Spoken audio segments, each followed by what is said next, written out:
Okie dokie. Um, all right. I guess we might as well get going with the screen share. Um, let's see. Anybody have anything they want to announce, talk about before we get going? Oh, yeah, I do. Yes. My book is finally out. Congratulations. Yay. You just got the book, so the launch date is the 14th. So I imagine eventually it'll be on their website, AFA, American Federation of Astrologers. And because she just got the books and I'm waiting for mine. And it'll probably be on Amazon. Right. Okay, so I Great. just want to let you know that it's on its way out Okay. to the stores, hopefully. Congratulations, Yeah. Cornelia. Yes, Yes, that's great. congratulations, absolutely. All righty. I just want to, just one really quick thing. Yes. Not just, I've been, I guess, volunteering in an observatory for the last like 5 months or 6 months. And I'm really getting more interested in sort of astronomy for astrologers and also astrology for astronomers, like both ways, because I Yes. feel like there is kind of a disconnect. And I was just trying to think of ideas of like, because like how many people look at a chart and then like really map it to what they see at night, or like, and just Do the you want to physicality of doing that really has meaning and finding out more and more. for sure? Do you want to study that, Erica? I've already been studying it for a while. Okay. I'm trying to like make material, like teach it, or to like have some resources for people, and obviously learn more myself, get deeper into it, because I feel like the astronomy I feel like half of this session is half astrology, half astronomy, but then so many astronomers say such awful things about astrology, and then so many people who come to the observatory just are like, can I see my astrology? Like, it's so there's like this like very obvious gap that just looks like could be bridged in some As way. if they're saying there's no relation, right? Yeah.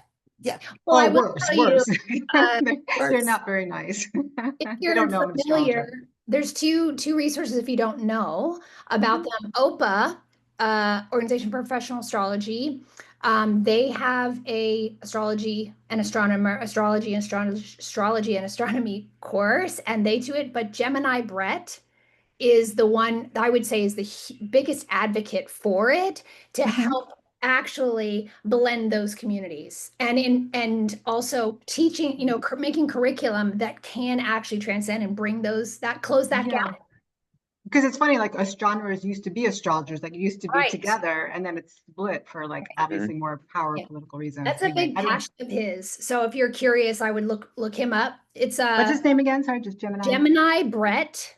Right. He goes by Gemini Brett, and I think his website is More Than You Know Astrology, if I'm not mistaken. But you just search Gemini Brett, he'll come up, and you'll see he has a whole, course program. He's very focused on that. Very focused. Oh wow, thank you. I'll reach out. Sorry, I didn't mean to take up too No much worries. Okie dokie. Okay. Anything else? Thought that I had, and then I think starting with next month, I'm gonna maybe try to start our things off with something like well, I'll get to it later because I have to remember the acronym I used for it. Okay, so we are going to share. We are going to go to, here we go, PowerPointy.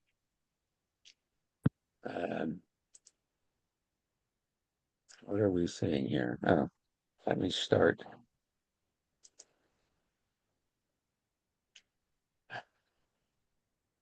Are you seeing the slide? Yes. Yes. Oh, goody goody. Okay, here we go. Talk around calendar of upcoming events, the Santa Monica Astro Solar Return. We're going to talk about Kite aspects, some eclipses, and some references and whatever. Okay, so here's the main things happening. Tomorrow, for those of you who care, Mercury station's direct. Oh, thank you. Thank you. On the 12th, there will be 6 major aspects by the moon. On the 14th, Mercury sextiles Mars, though it's probably more correctly stated Mars sextiles Mercury. And then on the 16th, we have 6 major aspects by the moon again. On the 17th, Jupiter's going to enter his shadow, and then Mercury will sextile Mars. So what's happening is that right now, because Mercury is coming out of retrograde, um, it's moving fairly slow. And so Mars is moving faster. And so Mars moves into the exact sextile aspect on Monday, Tuesday, Wednesday, Thursday. And then on Sunday, but by next Sunday, Mercury will have speeded up enough that it's caught up to Mars. It's moving faster than Mars. It catches up and moves into that exact sextile again. It's kind of the astronomy for astrologers. Since I don't think most astrologers probably don't think too much about how fast the planets are moving. And something else that I discovered as I was looking at that, because it kind of threw me off when I first saw it, is that typically in a Mercury Mars cycle, they will be conjunct 3 or 5 times. And then before the new cycle gets started. And they go through the other aspects, sextile, square, trine, opposition, trine, square, sextile, conjunction again. And I found that rather interesting. The fact that they could be conjunct up to 5 times because of the retrograde factor. So I don't know. I haven't really thought too much about it other than the fact that it's interesting. Okay, on the 22nd, the sun enters Virgo and we have a new moon at 0 Virgo 23. That's pretty close to my natal Mercury at 18 minutes of Virgo, but not quite exact. So I'm not going to worry about that.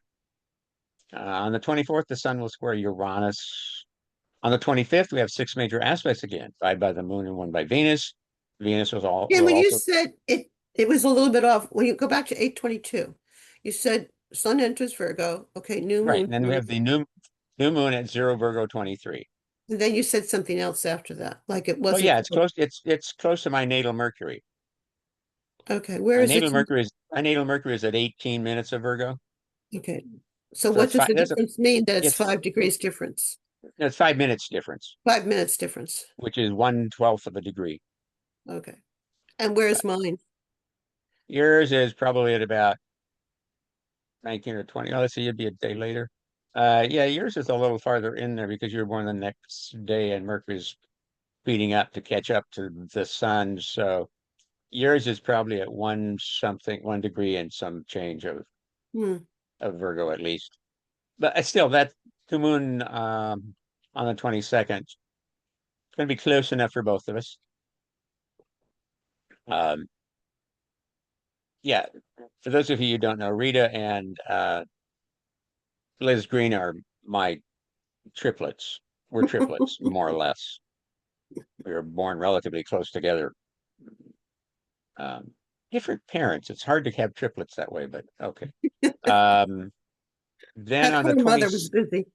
yeah, August 26th could be an interesting date. 6 major aspects, 3 of them by Venus. She will sextile Uranus, then trine Neptune, and then oppose Pluto, all on that same day. The next day, the 27th, there will be 3 quincunx aspects, plus we have a new moon wobble beginning. On the 28th, Pluto will go out of bounds south for the first time since the American Revolution, typically 1790s after, but yeah. And he will be going in and out of bounds south for the next 7 years, I think it is, through about 2032. And after that, won't be going out of bounds for a very long time. A very, very long, very, very long time. Though the last time he was out of bounds north was World War II. And there's a couple of things I meant to send out about Pluto out of bounds, and I just didn't get it done yet, but I do intend on getting it done. So it'll be going out to everybody. August 30th, we have 6 major aspects by the moon again. September 1st, retrograde Saturn returns to Pisces. On the 2nd, Mercury returns to Virgo.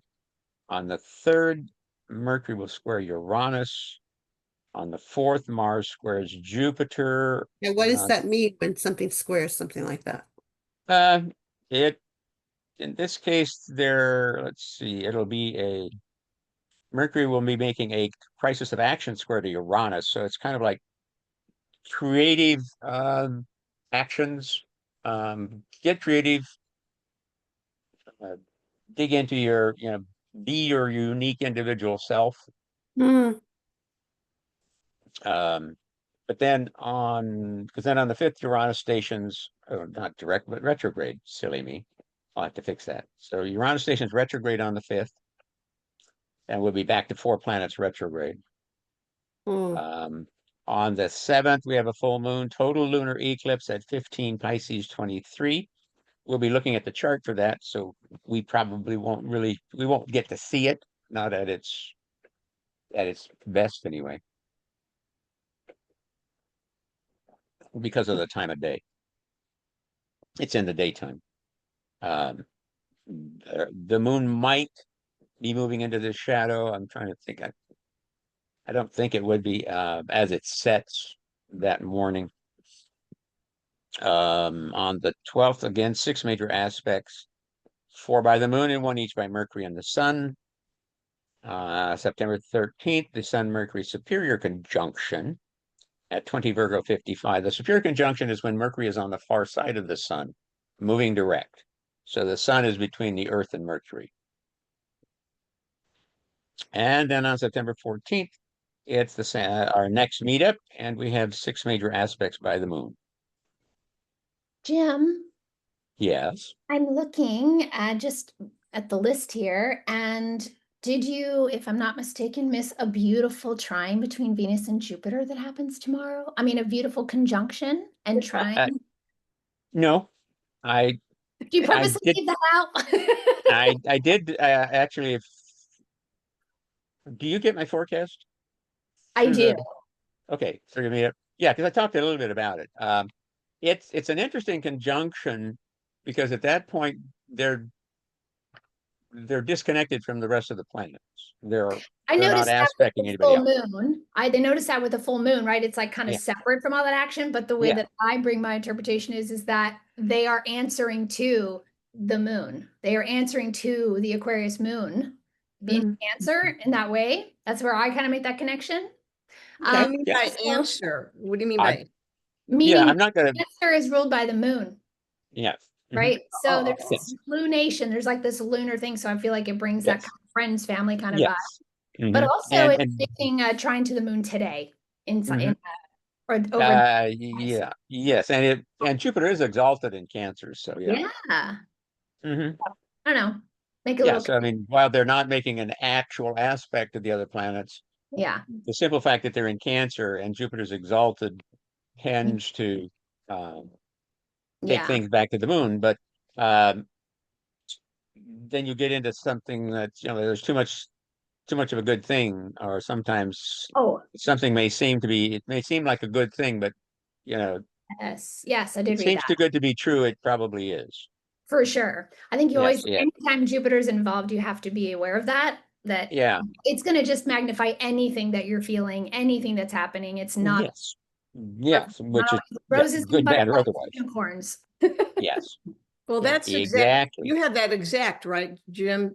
Jupiter Venus exact conjunction. Oh, pretty close. Yeah, they're within a degree and a half or thereabouts, I Oh. guess. Yeah, and I have it too.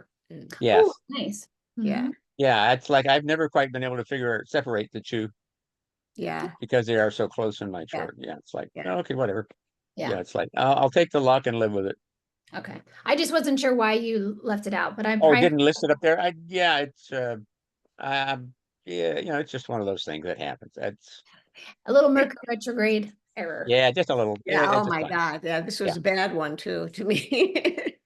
Okay, no worries. Okay. Anything else here? All right. And this is kind of like preaching to the choir. So Yeah. here, I'm going to ask. Do you think astrology works? Duh. Yes. Yes. So Yes. why? Why does if astrology works, why does it work?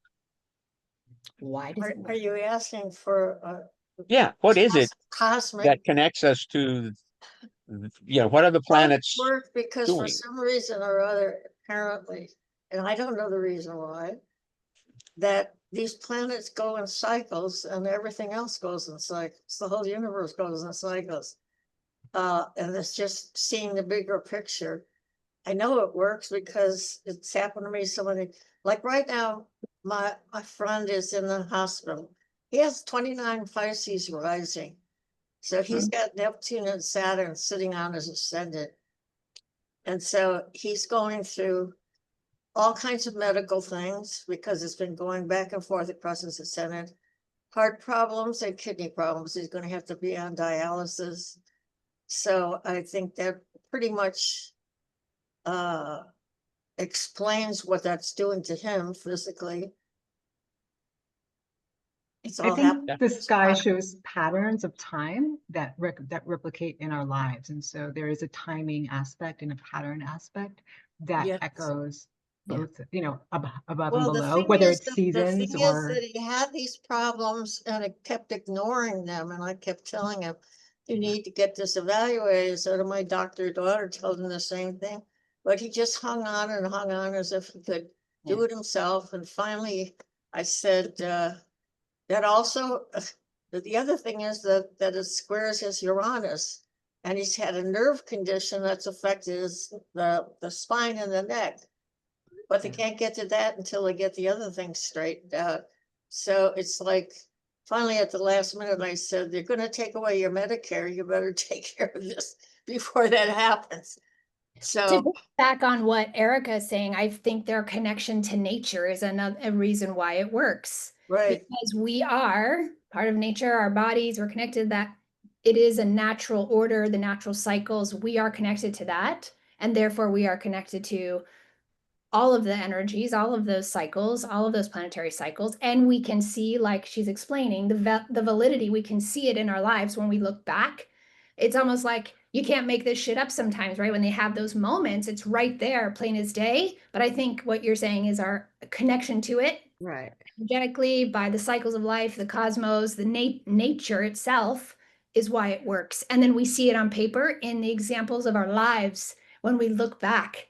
And then we can try and look forward and see what we can harness or use the best way possible by looking forward at what might be coming, And Well, also, I would like to say to Erica also that there is a definite connection to the solar system in reality. I mean, it's one thing people say, oh, but let me tell you, if Jupiter suddenly left its flew Orbit. off the side, everything would be wrecked. I mean, we're absolutely tied into the solar system. People, oh, Jupiter doesn't affect us. Yeah, it does.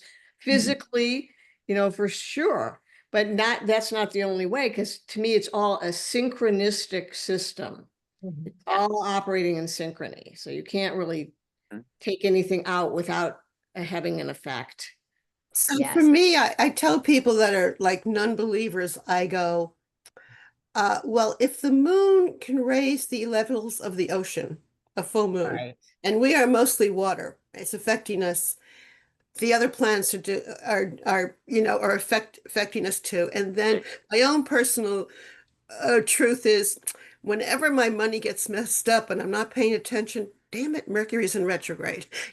So those are my two little like But things I'm gonna. I have a question too, which is really maybe along this lines is I always wonder when there's people who do not follow astrology at all. They're not aware, they're just living their lives. But if you or I looked at their chart and Mhm. learned about them, we can see it. Yeah. But they're still living it and they're not aware of it. So let's talk about sort of the blessing and the curse of knowing what's going on astrologically sometimes, because some I people mean, are everyone learned astrology at a certain point in life. You lived a certain point of your life before you understood it, and then maybe you went back and you're like, oh, that's why. And it kind of confirmed things that you already noticed. So I do feel like you kind of know subconsciously or unconsciously things. And this just kind of brings it out and tells a story that you can just like discuss, and it's helpful. I always think about like the old kings using astrologers about like how to give resources for their kingdom and like Yeah. that how And we learn valuable. astrology by looking back. Mhm. You know, we live it forward, but we learn it looking back. Yeah, Absolutely exactly. right. Another thing I've noticed is that I've asked people, but I see in their chart they have Uranus on the ascendant or close to the ascendant. Uh, were Yeah, they that born, way. were they born by a cesarean? Uh, like this person that's in the hospital has that, he has Uranus square the ascendant. He was born and he was adopted immediately. He was removed from his mother and adopted by two people. So, I mean, I haven't found that not to be true. Yeah. So we all pretty much agree, though, that astrology works and that somehow there's at least a uh, symbiotic, some type of connection between us and what's going on in the solar system and the universe around us, either as like as above, so below, or some reflection from an archetype standpoint, even from a Jungian perspective. Agreed. Okay, because all of this leads up to also, I guess where we're going when we get to the prenatal eclipses, because if we agree that what happens now affects us now, then how can can you say then that something that affected our mothers when they were pregnant with us would not affect us as well? I have to say something about the pre-eclipse because I just started studying mine. It said 26 Aries in the 10th house. And when I looked at it and what it told me was very explanatory. It said that I had leadership at one time, but it was taken away from me. And why my whole life, every time I presented with a situation where I could be given more power or more responsibility, I turned it down like I was afraid of success. And right now, the launch of my book has Mars at 26 Aries. Yeah, That's kind of interesting. And it's the tail of a kite. It's the tail of the kite in the chart, yes. launch date. Uh, I think that's really interesting. yeah, child abduction notice on the phone. Okay. I was just gonna say Oh, that, yeah, that was yeah, that that was. I was like, what? yeah, I just got it too. Okay. All right. Moving along, people. Here we go. What I must do. Okay. So here's the chart of the meetup. Okay. This is based on the time when I actually sent the confirmation email back to meetup to take over the group. Spencer and I had been talking about it. I'd gotten him into, I found the group first and then talked him into joining and, coming to some of the meetings. And it was like, and then there was very few people showing up, and it was like at a little Thai restaurant or in Santa Monica on a sidewalk. And we talked about it and decided we'd take it over. And so this is the actual moment when I sent the email back to Meetup saying, I'll take it over. You know how they send you out the emails when your group you're in is the organizer steps down. Okay, so that's what this chart was. Hmm. So let's see, we have a Sun Saturn conjunction in Leo in the fourth house, Venus Mercury conjunction in Cancer in the fourth house, Jupiter in the seventh.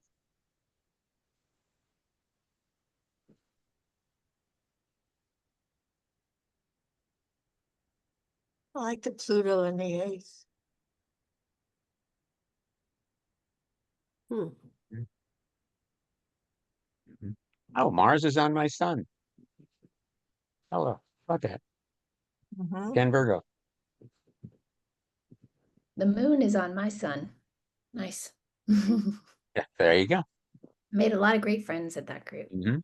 A lot of great things came out of that group. Oh, and Uranus is on my moon. There we go. We're making, Nice. no, I'm sorry. That's Pisces. I'm in Sagittarius. What am I Oh. thinking? I don't know what I was thinking. Oh, well. Yeah, Pluto's in my first house. Okay. So then here is our solar return for this year. We can see that Venus-Jupiter conjunction coming up. We see Mercury is still retrograde, but slowing down. There's that almost conjunction between Saturn and Neptune down there in the 5th. You got a kite here too. Yes, there's a kite formation that's been in effect since late July and will last until the 18th of August, comprised of Mars, Uranus, Pluto, Saturn, and Neptune, with the moon moving in and out of it. Are you re-examining or rethinking the direction or the future of the group? I've been doing that for a while, trying to figure out how to get more people interested and involved. You don't really promote it too much, from what I can tell. No, Do you need more sort of ambassadors of that, maybe? Bringing in more of a yeah, team? not sure. Yeah, it's not kind of my thing, I guess. So I guess Yeah. we'd have to figure out some way to try to promote it more. Oh, Well, that's what I'm Um, saying. You got that Pluto and Moon there, maybe bringing in more of that community, more, and you're rethinking that, how Oh, to. you want to help promote it? okay. Jim, Uh, I give a suggestion right here.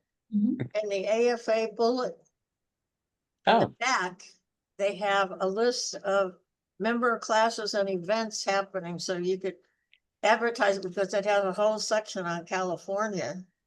yeah. Oh, yeah, thank you. Advertise it right there. Hadn't Also, really thought about NC, that. sorry. I belong. Yeah, you belong, so you should be Yeah, able to put that in there. yeah, okay.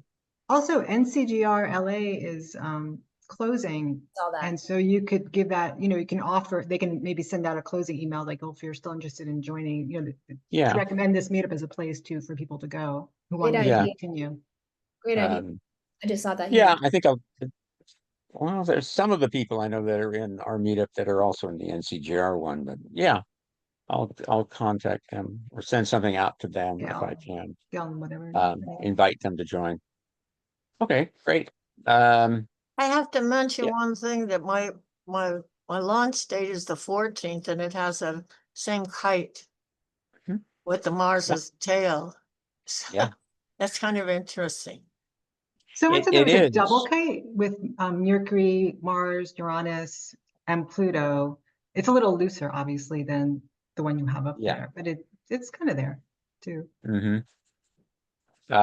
Yeah, and what you have too is a Mercury moving into, was it out of the mystic rectangle of Mercury, Mars, Pluto, and Saturn, Neptune.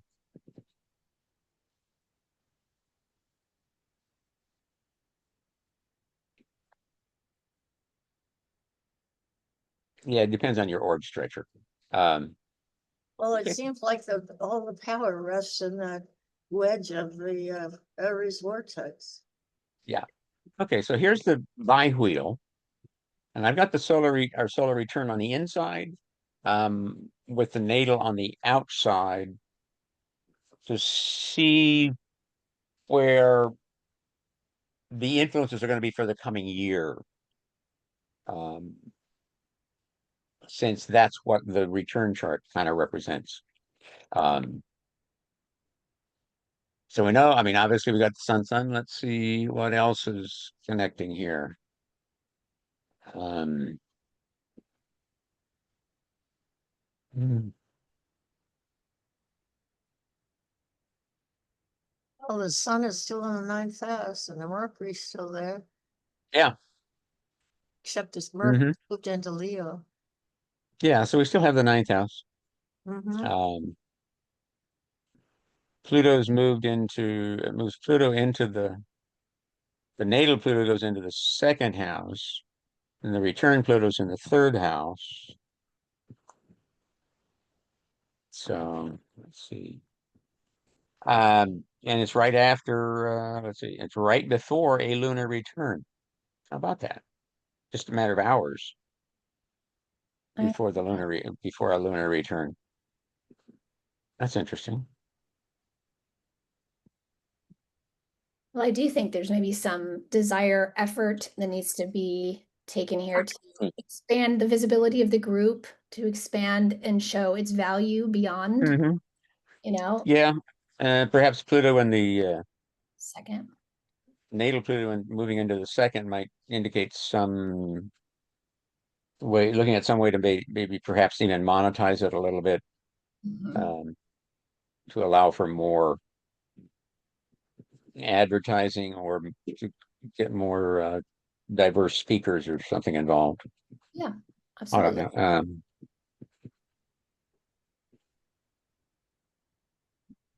Mhm. How are you finding the work that, I mean, I know this takes a lot of time for you to develop these presentations. Do you feel like you need help with anything, or are there things that you would like to do, but if you had more time, if you had more time and maybe someone can help you with it?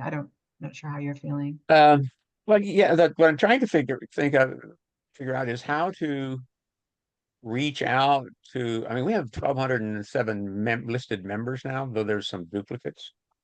So we have about 1,200 members, Wow. and trying to figure out how do we get some of them involved.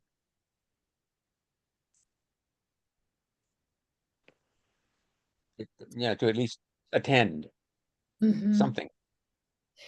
Have you Uh, considered surveying that audience, sending out? yeah, I've thought about that, and I'm trying to figure out. Well, let's see what kind of it's trying to figure out how to do it and what kind of questions to ask, because in the past I have sent out like just an email to the group asking them for their input as far as A lot of maybe a people different don't. day or what they'd like, kind of topics, and it's like, hello, anybody out there? Anybody reading your messages, emails? Well, I find that there's this percentage too of a group. Like you have, maybe 10 people that show up, which is on a little bit less than 10% that actually shows up. And it's the same way in my mom's group. I have over 1,000 moms in there, but the engagement is like right around 8 or 10. And then we have our monthly meetup and there's like maybe, 6 or 8 of us at the max, so, but Which it's is hard actually less. sometimes.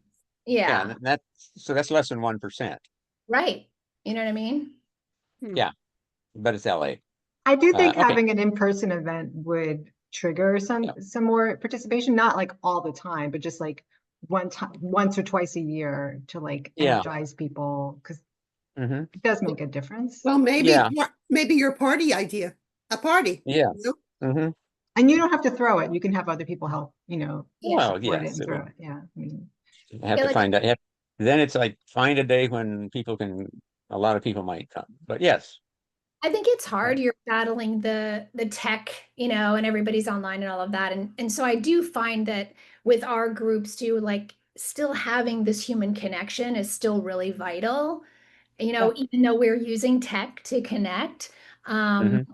and still expanding that. And I do think that's going to become more exciting for people as tech advances and there is more of this disconnect that people are going to want to even use that tech for healthy reasons like to connect with real people still. So there Yes. is that as people are going to start looking for communities where they can have that connection because there's so many advances and it is, that way where people can't always get together, the timing or locations and stuff is a problem. And if you talk about Uranus and Gemini, this global connection, like you've had people from Germany, we've had somebody come from to Dubai into our moms group meeting. So you are broadening your ability to reach people who are interested by staying online.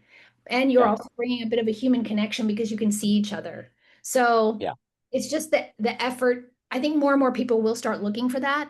And so if you do start opening up with that kind of intention, you could also attract some people. And as this advances, even the 1,200 people on your list might be like, yeah, I should go back and really like connect with those people. Yeah. I mean, you could also have like little groups, like you have one main group in, say, Santa Monica, and there are people who are further away. They can have like clumps in different areas, so you don't have to feel Yeah. like it's all on you. Um, Cohorts and stuff. Yeah. Yeah.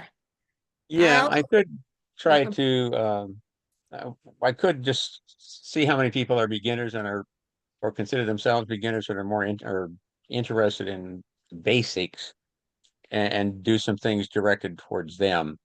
That's true because a And lot of people lost connection with the group because it was over their heads. I talked to a Mhm. lot of people, when I went to the group and they would be like, yeah, I try to come on, but it's just too much. Like we all know so much, that it would Yeah. go right over their heads and they would leave. In fact, your friend Corey from Germany just left and she said that in the message. Like I Oh, love this group, but it's too, I don't get it. I'm not getting it. You know what I mean?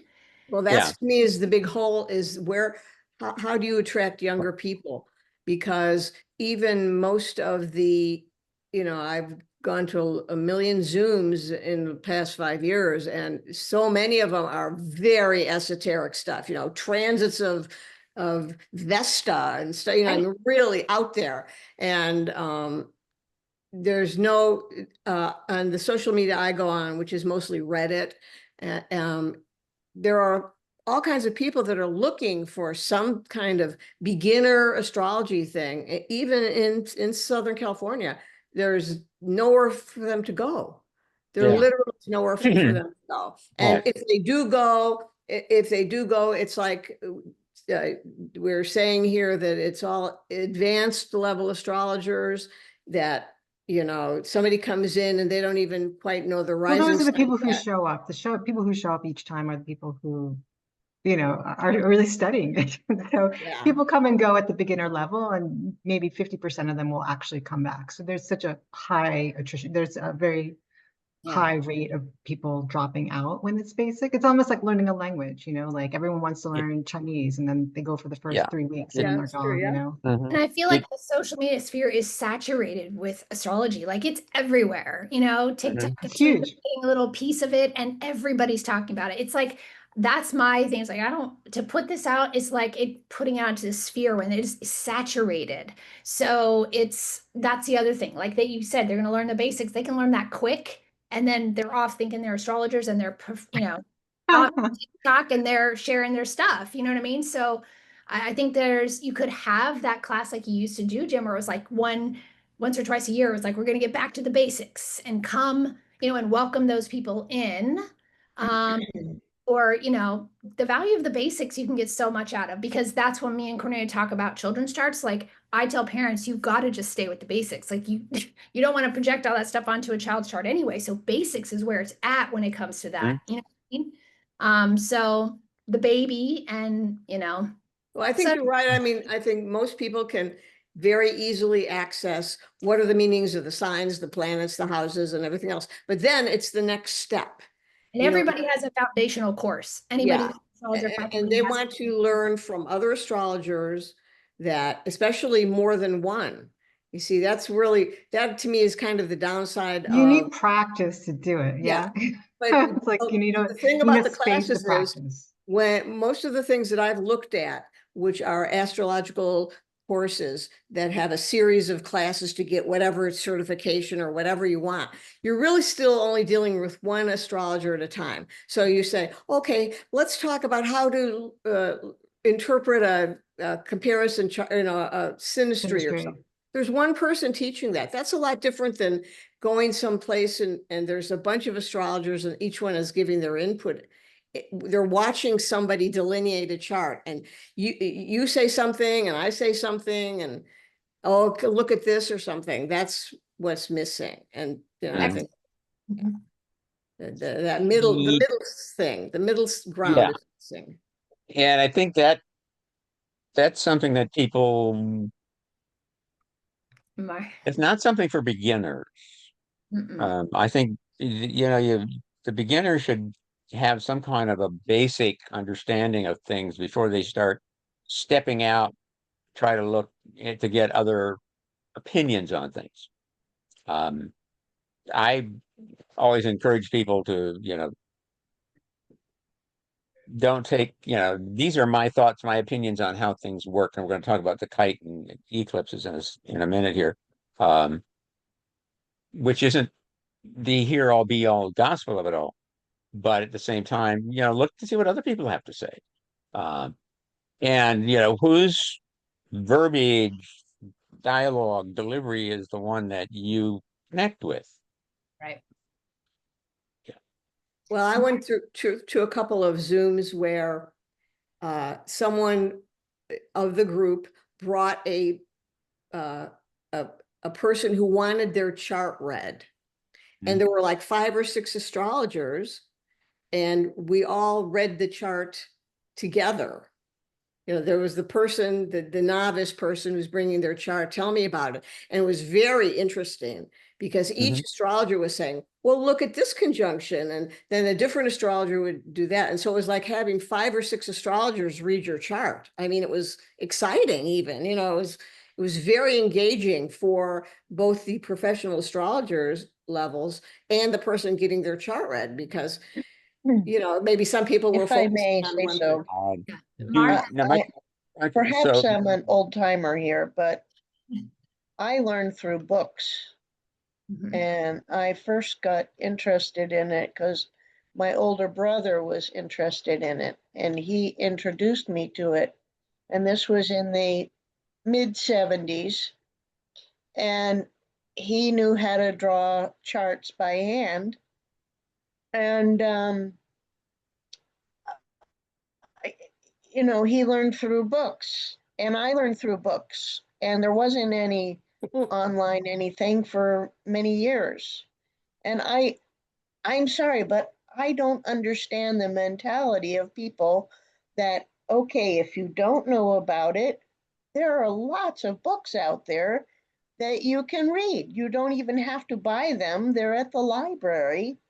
Um, you know, read. That's I still read about it. I don't really feel I get very much from classes. I have taken a few classes, but I think that more is to be learned from reading. And if people are beginners, that's fine. Everybody was a beginner in the beginning, but you move yourself along by reading. And Yeah.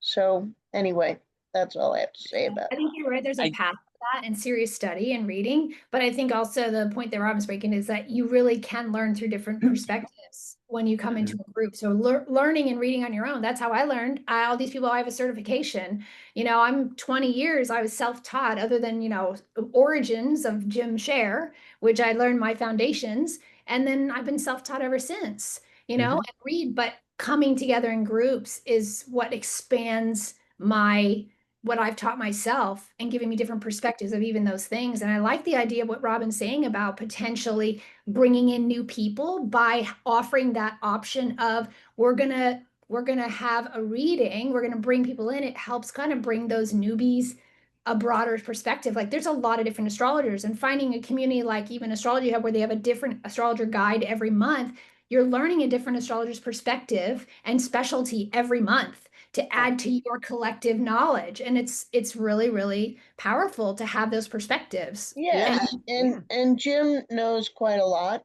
and Yes. I do learn from him, and I do learn from other people. But I'm speaking to the fact that there are people who say they are beginners. And they don't read. Yes, They've don't made a read. real It's over effort. their head. Put the If effort it's in. over your head, then you can read about it and learn about it. Yeah. As No we one's did stopping you. once. Yeah. It, Once I you don't know, get your and feet maybe wet, then it's more valuable to have a group like this and so forth, where Like Erica Jim said, you can has bring it into interesting things to practice. You can say. learn those things and then you can come and watch it in practice by other astrologers or practice yourself. You know, that's how you really become a good astrologer. Everyone says it, How many practice. hundreds of charts do you need to do before you really get it? Hundreds and hundreds of charts. You need to be looking and learning, and then you start to really embody those patterns and see them in multiple cases. And then you're doing research, and then you have more value in terms of like what you're teaching one person because you've seen it in repetition over the hundreds and hundreds of clients you've worked with. Well, plus I think, you know, you're touching on the professional level astrologers. They all have their specialties. Or, Right. you know, I mean, whether they drift into them or they choose them, they end up being, I mean, you probably are great at doing babies and children's charts. You know, I like hardly ever That I never encounter that, but everybody's kind of got their specialty, and that's another benefit of being in a group where, and Mara, some of the things you're saying about books, I love books. Books are great, but I think that they are,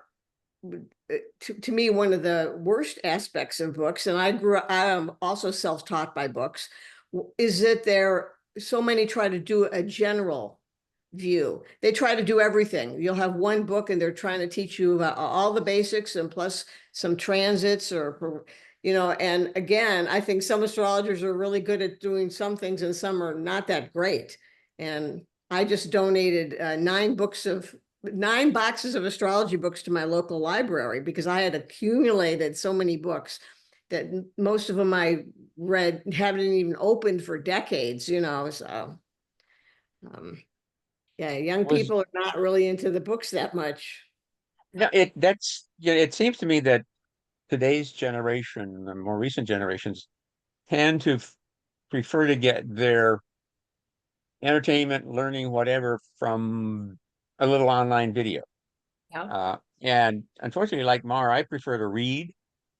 I get very annoyed when I'm surfing the internet and I find what looks like an interesting headline about something I want to know more about, and I click it and it's a little maybe 5 or 10 minute video. It's like, I want to read.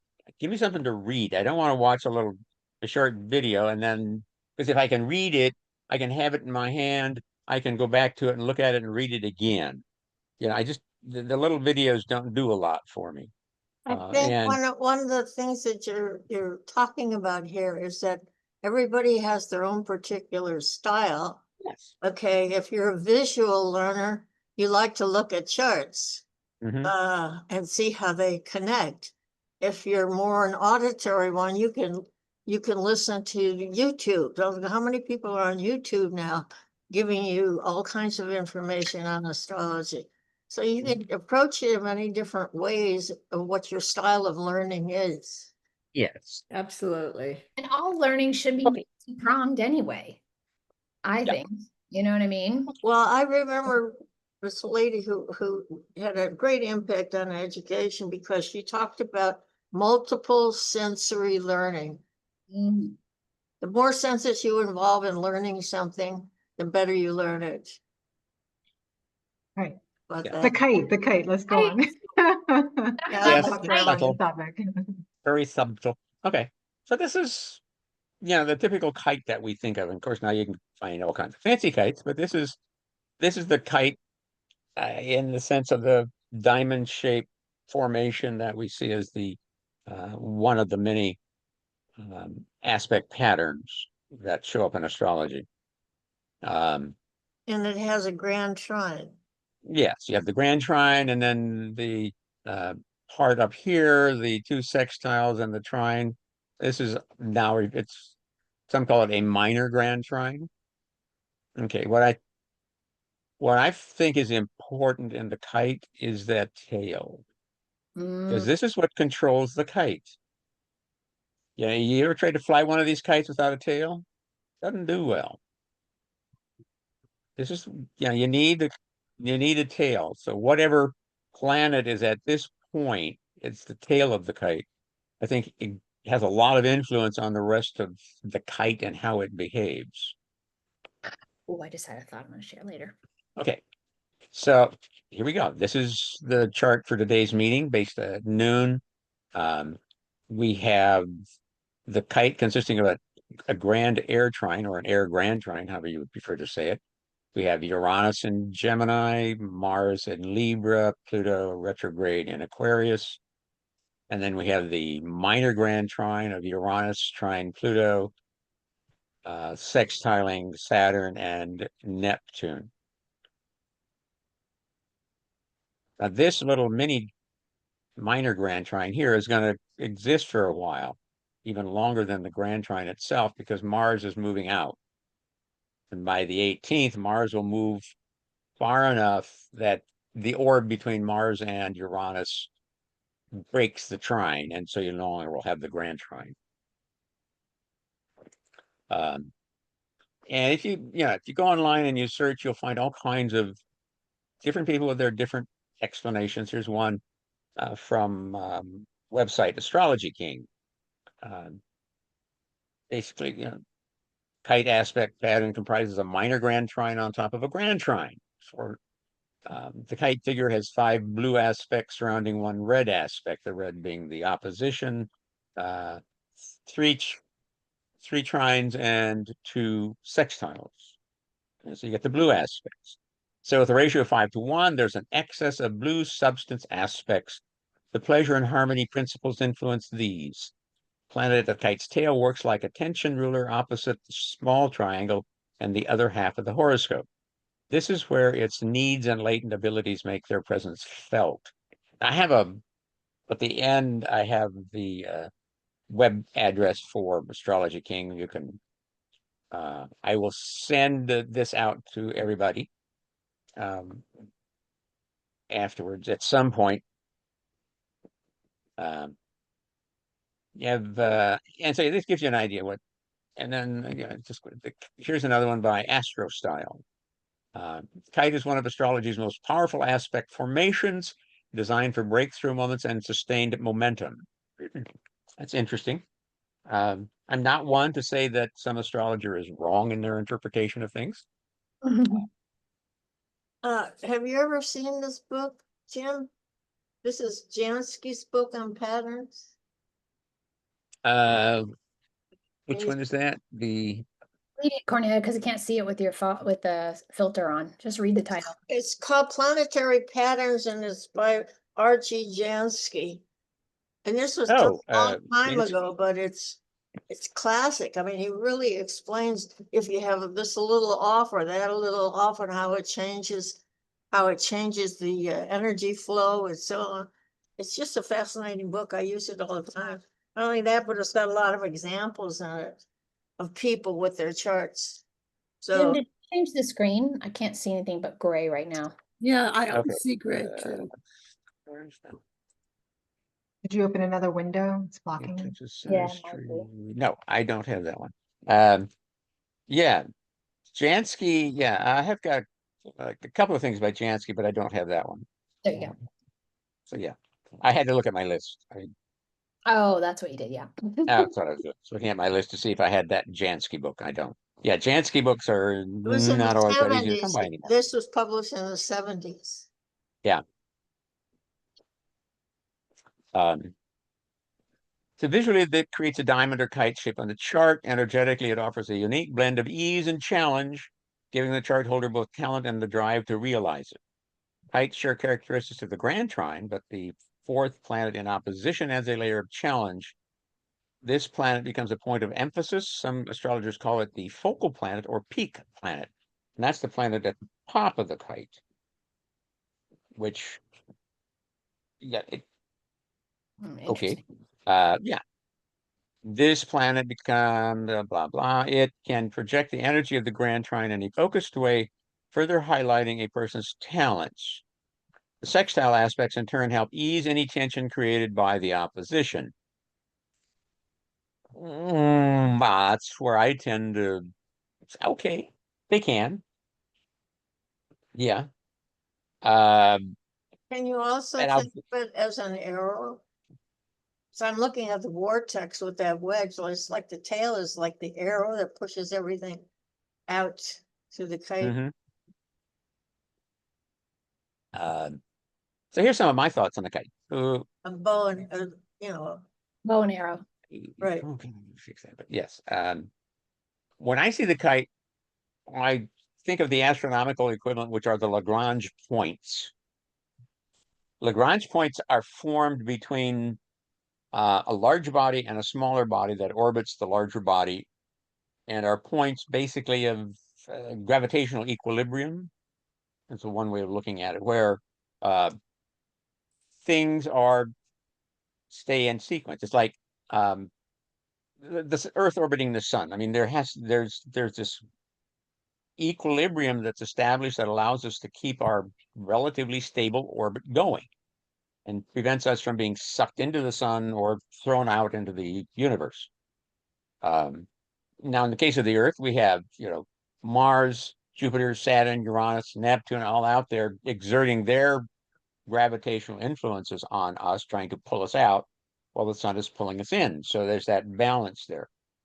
The key is that there are two very stable points that are identified as Lagrange points 4 and 5, but they're basically in the orbit of the smaller body.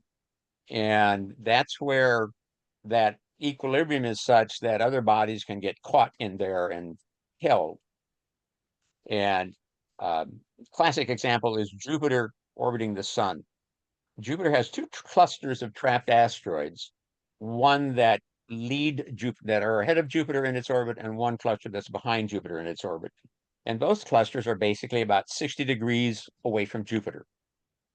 That just happens to be the point where this gravitational equilibrium establishes. Those bodies, those objects that are there for a very, very long time, unless something comes along and acts on them, perturbs their orbit, causing them to shift, change, move out of orbit, and go flying off someplace else. Now, originally, when they were first discovered, and the Lagrange was a French mathematician who identified points 4 and 5, the two 60-degree points. There was an earlier mathematician who identified the points of the opposition in the kite, if you would. But anyway, so once they first identified these asteroids that were out in these clusters, and they identified the leading asteroids first, and they were called, so they called them Trojans, and in honor of or in relation to the Greek and Trojan War.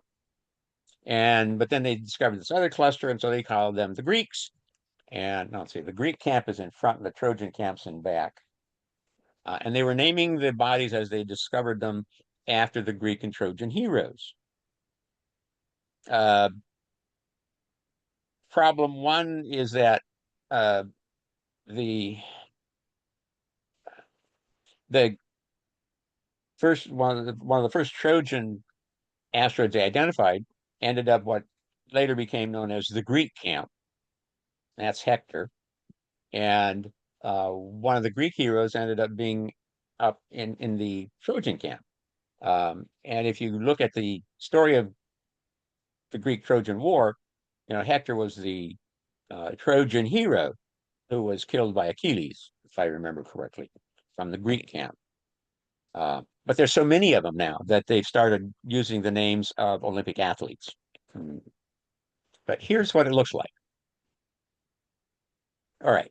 So what we see here in the very center is the sun, and there's Mercury, Venus, there's Earth, there's Mars. This is the main asteroid belt. And here's Jupiter's orbit is the circle in the outer circle. And you see here's this Greek cluster that leads Jupiter. And here we have the Trojan cluster that trails it. And now there's another cluster over here called Hilda's, which are kind of in their own little gravitational semi-equilibrium place as well. Okay, so keep in mind, this is a sextile. This is a sextile from the main cluster to there. Okay, they're trapped. They're caught there. They're comfortable there. They're fine there. If you consider most of the people in the world, they're probably fine with their life. It's the life they've got. It's the one that they're okay with. They're not striving for something more. They're not, they're not going off on weird tangents. Okay, and so to me, what happens with a sextile is there is that element of being trapped, but you're unaware of it. Most people would not think of themselves as being trapped in their life, even though they might be, simply because they've given up the idea of trying to do more, different, something else. They're satisfied with what they have. My daddy had a farm. I grew up and I took over daddy's farm, and I'm going to be a farmer, and my son's going to be a farmer. Thank you very much. Or daddy worked at Ford and I'm working at Ford and my son's going to work at Ford, or whatever. That doesn't hold quite so much anymore, but still, it's the concept of the I guess it's the middle class existence. Yeah. Most middle class people tend to be more satisfied with what they have. Yeah, they may have some occasionally desires or envious of what the better car, the fancier, more expensive car, bigger house that other people have, but they're good with what they have. And to me, that's like the sextile. It's like you're satisfied with what you've got. And as such, there's less of a need, emphasis, intent to try to change anything until or unless something comes along and affects it. Something perturbs the orbit of that object and causes it to shift. So something has to happen to something that's at a sextile before it really does anything. So yeah, consider your own chart. What do you have that's a sextile, that are sextilings? How many, do you have any sextiles? Hmm. Okay. I have a Who kite. is it? What is it? What's it take then to make something happen from that combination? Do you want me to speak to my kite? Are you asking that? You have a kite? I have a kite in my chart. Okay. Now, is this a kite involving the 10 planets? Yeah, yes. Just the 10 planets. Yeah, yes. Okay. Good. All right. So tell me, how's that working for you? Well, I'm very aware of it. Paying attention to the tail. I mean, I want to ask you about this Jupiter thing, but the tail of my kite is Saturn. Okay. The head of the kite is Neptune. It's Okay. but it's out of like I have kind of like an out of sign. So it's 29 degrees Taurus, and then my Neptune is 4 degrees Sag. But the trine to my like I have an air trine, which is 4 degrees Aquarius Mercury, 4 degrees Libra Moon. So that's the head of the kite, the small triangle. Mhm. And then that's an out of sign grand trine because that Saturn's at 29 Sag. I Yeah. mean 29 Capricorn. I mean Mhm. Taurus. Yeah. And Earth air. so, Okay. Yeah. Mm-hmm. so I do have it. What I'm realizing too is like you were talking about the sextiles and you're using you're using Jupiter as this example. Huh? Um, with these, I see the sextiles. What I learned about sextiles, or what you're saying is there is this like they call it an opportunity. But often Mm-hmm. opportunity can be missed. And the example is like if two people are like walking right by each other on the street, they miss an opportunity to meet if you're not really Yeah. aware of the surroundings kind of thing. So Yes. it's an opportunity, they call it an opportunity because it can be easily missed. And if you're settled in your life or you're not aspiring to or trying to grow or evolve or change in some way, you're going to miss potential opportunities. I like that. If you're That's saying here with Jupiter being in this position in the sky, are you saying that Jupiter itself is in this context all the time? You know what I mean? Like Jupiter in our chart, wherever it is, we're kind of living with these energies, and something has to affect that Jupiter to make that growth change. well, I'm saying that any sextile you have in your chart Any is sextile. any planet that's in a sextile. And Mhm. it's going to be both the two planets that are making the sextile. Mhm. Any two planets making a sextile, or 2 points making a sextile. You're going to have it's going to be that yes, there's an opportunity there, but the difficulty is going to be taking advantage of that opportunity, Right. seeing it when it happens, knowing it's there, Yeah. Yeah. And being this is able to where take advantage of it.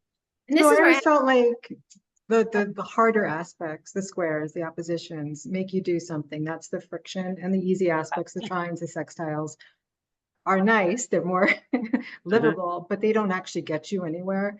I mean, need so that. for me, I always like the red and the blue and just divide Yeah. them. So I have a cardinal cross, but I also have a sextile that's with my Mercury, Venus, and Moon, so I can communicate well, but I'm like a big ball of friction that always has to move. So Mhm. that's how I It's deal with my chart. Yeah. Yeah. That's why I'm and asking about it's Jupiter. I would say then that what you would have would be if you have a planet then that is squaring, making a square to one of the planets in that sextile, or maybe Right. opposing it, that's going to provide you with the energy, impetus, desire, the need to activate that sextile and make it happen. Yeah, my And square it's is Jupiter. That's why I'm yeah, so asking. it's going to be transits to those points that are going to impact things. A And transit to I was your gonna ask Dominic if something transits your Saturn, then does it set off the kite? yeah, I mean, it does for sure, but I have an exact inconjunct between that Saturn to Jupiter at 29 Sag, which is square my moon and Pluto, the conjunction of my moon Pluto. So that's that Jupiter is the thing that is always activating that kite. Right. okay, now how do you look at the inconjunct? Oh boy, have I looked at the inconjunct. How would you describe an inconjunct, the inconjunct aspect? I would describe the inconjunct aspect from what I've learned in my many years, a couple of things. A blind spot, two things that don't see each other, don't go together, don't easily aren't seen. You know, it's like that blind spot in your car. So they're harder to integrate. So it takes more work to integrate. And there's a lot more struggle in that constant tension between that because I'll notice I'll have a great idea. I'll lean into that Sag Jupiter and I'll put all the pieces together and I'll launch something that I feel so valuable and people will love. And that Saturn, you know, it's like if it doesn't see the traction and it doesn't make the reach, that Saturn feels it's not valuable and it will shut me down. Mhm. I have to work to keep going. I have to work through that need for any sort of like validation or appreciation for what I'm passionate about creating. I have to just create it. And the reason why I had asked you earlier, Jim, about the rulerships is because Taurus is ruled by Venus, right? And my Venus is Right. the highest point to my chart in Pisces. And in this kite, in the figuration today, that tail, Mars is in Libra, which is ruled by Venus. Yes. We're talking about Jupiter, and Jupiter and Mhm. Venus are conjunct in Cancer right now. So you can't Mhm. pick those two out of the equation, in my opinion. Mhm. So that's just Mars is what is it, debilitated or in his fall in he's Libra? in his detriment, right? August Detriment, right? Yeah, he's in his detriment in Libra. So Mars doesn't like Libra. Mars is not doesn't. happy in Libra. I don't like it when Mars transits Libra because I have Mars in Libra.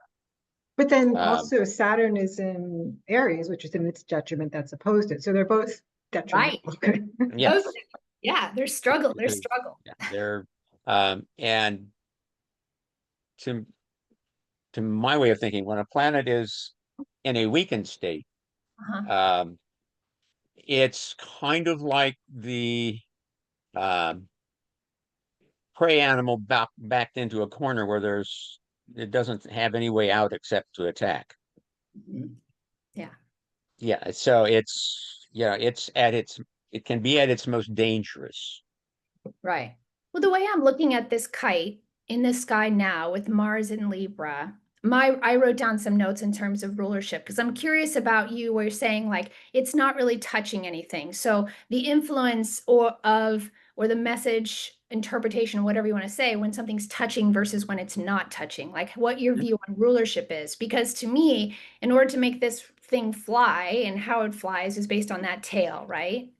Yep. So if you've got the ruler of that tail, Venus in Cancer with Jupiter in Cancer, Mhm. then inclusion, you know, equality, balance. You have to find balance in order for everyone to fly. That's where, and there's the gift there. Yes, I'm saying that's you've that's got to well bring put. in that interpretation that we need to work together. There needs to be inclusion. There needs to be, you know, love. There needs Mhm. to be compassion in order for this thing to fly. Yes. However, he adds, with Mars in its detriment, um, That's a battle. that Jupiter expansive energy could, the Venus Jupiter conjunction could cause Mars to feel even more threatened and Yeah. to overreact even more. Agreed. And that's the danger of I'm looking at Mars high in Libra. Can I ask a question, Jim? Sure. What if the kite was reversed? What if the tail was Saturn, Neptune, and Mars was like, what if you switch those back? It was like the same exact conjunction. question. What difference would that make in the energy if you just like Oh. swapped those two? So you had Saturn in Libra and Mars in Aries? No, if you had Saturn and if the tail of the kite was Saturn and Neptune, Oh. not Oh, okay. Mars. If Mars was at the head, even Mars in Libra was the head, and Saturn and Aries was the tail. Right. Mhm. Well, uh, Saturn Well, think in about this. Aries, it's still in a weakened state. Yeah. Okay. Right, but it's like you're saying the tail example on the head, if you, Yeah. because I just see an Saturn. opposition. I didn't really see a Yeah. tail and head. But if you Mars. swap them out, that would give Mhm. me more of an idea of like what the difference is between them being on the other side of that opposition. The what I would see would be that with Mars as the tail in Libra, debilitated or detriment, there's a greater danger of some explosion, some boom, okay, some uncontrolled reaction. Because it's If Mars or because if it's in its detriment? Because Saturn's just in its because detriment. it's Mars Okay. in Libra, but Because then it's if you the add, planetary energy, okay. Yeah. yes, Yeah. but if you want to add then the rulership being, oh well, we have Venus rules Libra, Venus is in Cancer conjunct Jupiter, Mhm. that could make that explosion even greater, Mhm. and it Emotional. could be more emotional. Yeah. Okay, Or you can say that Saturn in Mars is in Aries. its detriment, and then Saturn is in the rulership of Mars, which is also Mhm. in its detriment. So it's all linking. Exactly. Exactly. Yes. So what you're going to have there is greater it it's going to be more controlled. It could be something where Hmm. uh, a Saturn has diabolical plot, okay, a well thought out, somebody may be plotting revenge as opposed to just suddenly going off half-cocked. It would tend to be more controlled. a focused. So if you Yes, read the more news focus and today, control. which is exploding on the Which, internet of yes. what's going on, there is Mhm. obviously revenge, there is leaks, there is a lot of stuff with this kite in Oh, politics right now. I'll just leave I'm it Yes. at watching. that. Yes, on Mhm. the tail of the kite is conjunct his Neptune. Mm. Trump's Neptune in the second house. Ah. There's So, been a yeah, lot of so retribution now going on. yeah, and Neptune just tends to, yeah, Confuse, delude everyone. confuse, delude us, Mhm. tear down, destroy, hide behind the fog. But it also can bring out those dreams of things that can be, that without our dreams, where are we going to, what do we aspire to? I mean, people are saying that Neptune was supporting the victims because it's Yeah. I don't know if Uh, that's true. Maybe well, not. yeah, it The does. martyrs, the Yeah, martyrdom. yes, there's the martyr. I mean, I have Neptune in Libras in the ninth house as my most elevated planet, and I, I have some Don Quixote characteristics. No. Yes, Jim, yes. Uh, seek that which you cannot have, That was a and good you will question. always, and you will never obtain it. Yes. But then what would you do if you weren't seeking? You'd be just Well, sitting that's the in thing. your buns doing nothing. Yeah, yeah. If you're not seeking, then it's kind of like saying, okay, never mind. I'm happy. Exactly. I'm middle class. I can just go on. I've got a good retirement. I can just coast and wait for the widowmaker. Yeah, Boom. Thank you. yeah. Let's see, I Tim, think I have, do you yes, have any thoughts about what's happening to our planet? Do you notice that we're getting so many earthquakes and volcanoes all over the planet Oh, going? that's a good question. Yeah. Well, the fires in Leo, for sure. yeah, I think this height may have something to do with that, particularly the minor grand trine of Uranus, Pluto, Neptune, and Saturn. Yeah. Yeah, Okay. Yeah, they're reacting. Keep in mind that when Pluto goes out of bounds south, that's when things tend to be torn down and destroyed, and uh, the people rise up against the oppression that came about from the Pluto out of bounds north. Mhm. Did we talk about Pluto the out of bounds fires north saw back the in rise of. January? Did we talk about all the fires back in January? Yeah, we talked some about them. Yeah. Okay, so here's my spin on the sextile. Okay, okay. Well, we kind of talked about it. Objects and symbolic or sensitive points that are a sextile ahead or behind a larger object are at either Lagrange point 4 or 5 and are trapped in a point of gravitational equilibrium.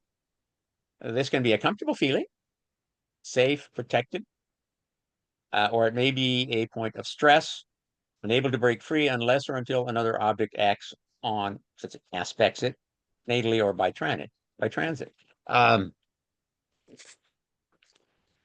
That would be like natally, you may have two planets creating sextile, but one of them is also opposing another planet. That opposition to the one planet of the sextile can help find a way to break out of that safe feeling or trapped feeling.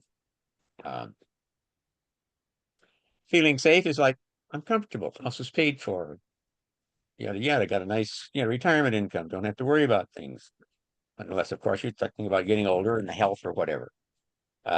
So it's one of those things, and it's like, is there something more that you want? And if you feel like there's still something more in your life you're supposed to do, then look to that sextile to try to figure out what it might be and how you can do it, break out of that trapped sensation.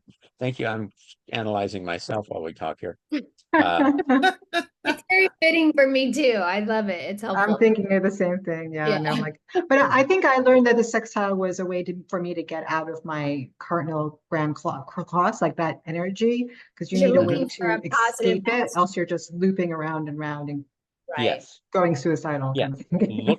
Look for those other aspects. And those aspects can, sometimes, keep in mind that the moon is going to make those aspects of that natal pattern every month, providing you with opportunities to realize what's going on and how you can get out. Ooh, so when the moon hits that aspect, that tail every month is an opportunity to figure that out a little bit more. Yeah. And then when the moon moves along and gets to, and maybe when the moon is squaring that tail. Yeah. So here's like, okay, gotta do something, do it now. The problem with the moon transits is that the moon moves so dang fast, you don't have a big window to take advantage of it. But you can look ahead to see what Yes. those are going to happen. Yes. And that therein lies the great predictive quality of astrology. Being able to By play. using astronomy, we can look ahead to see what's going to happen. But is the moon really the trigger and not Mars, more of an active planet? Because for me, isn't the moon more of a softer trigger? Like you've already triggered, and that's like the last point of it. Like, because I feel like moon is a soft. You don't have moon in the 12th, do you?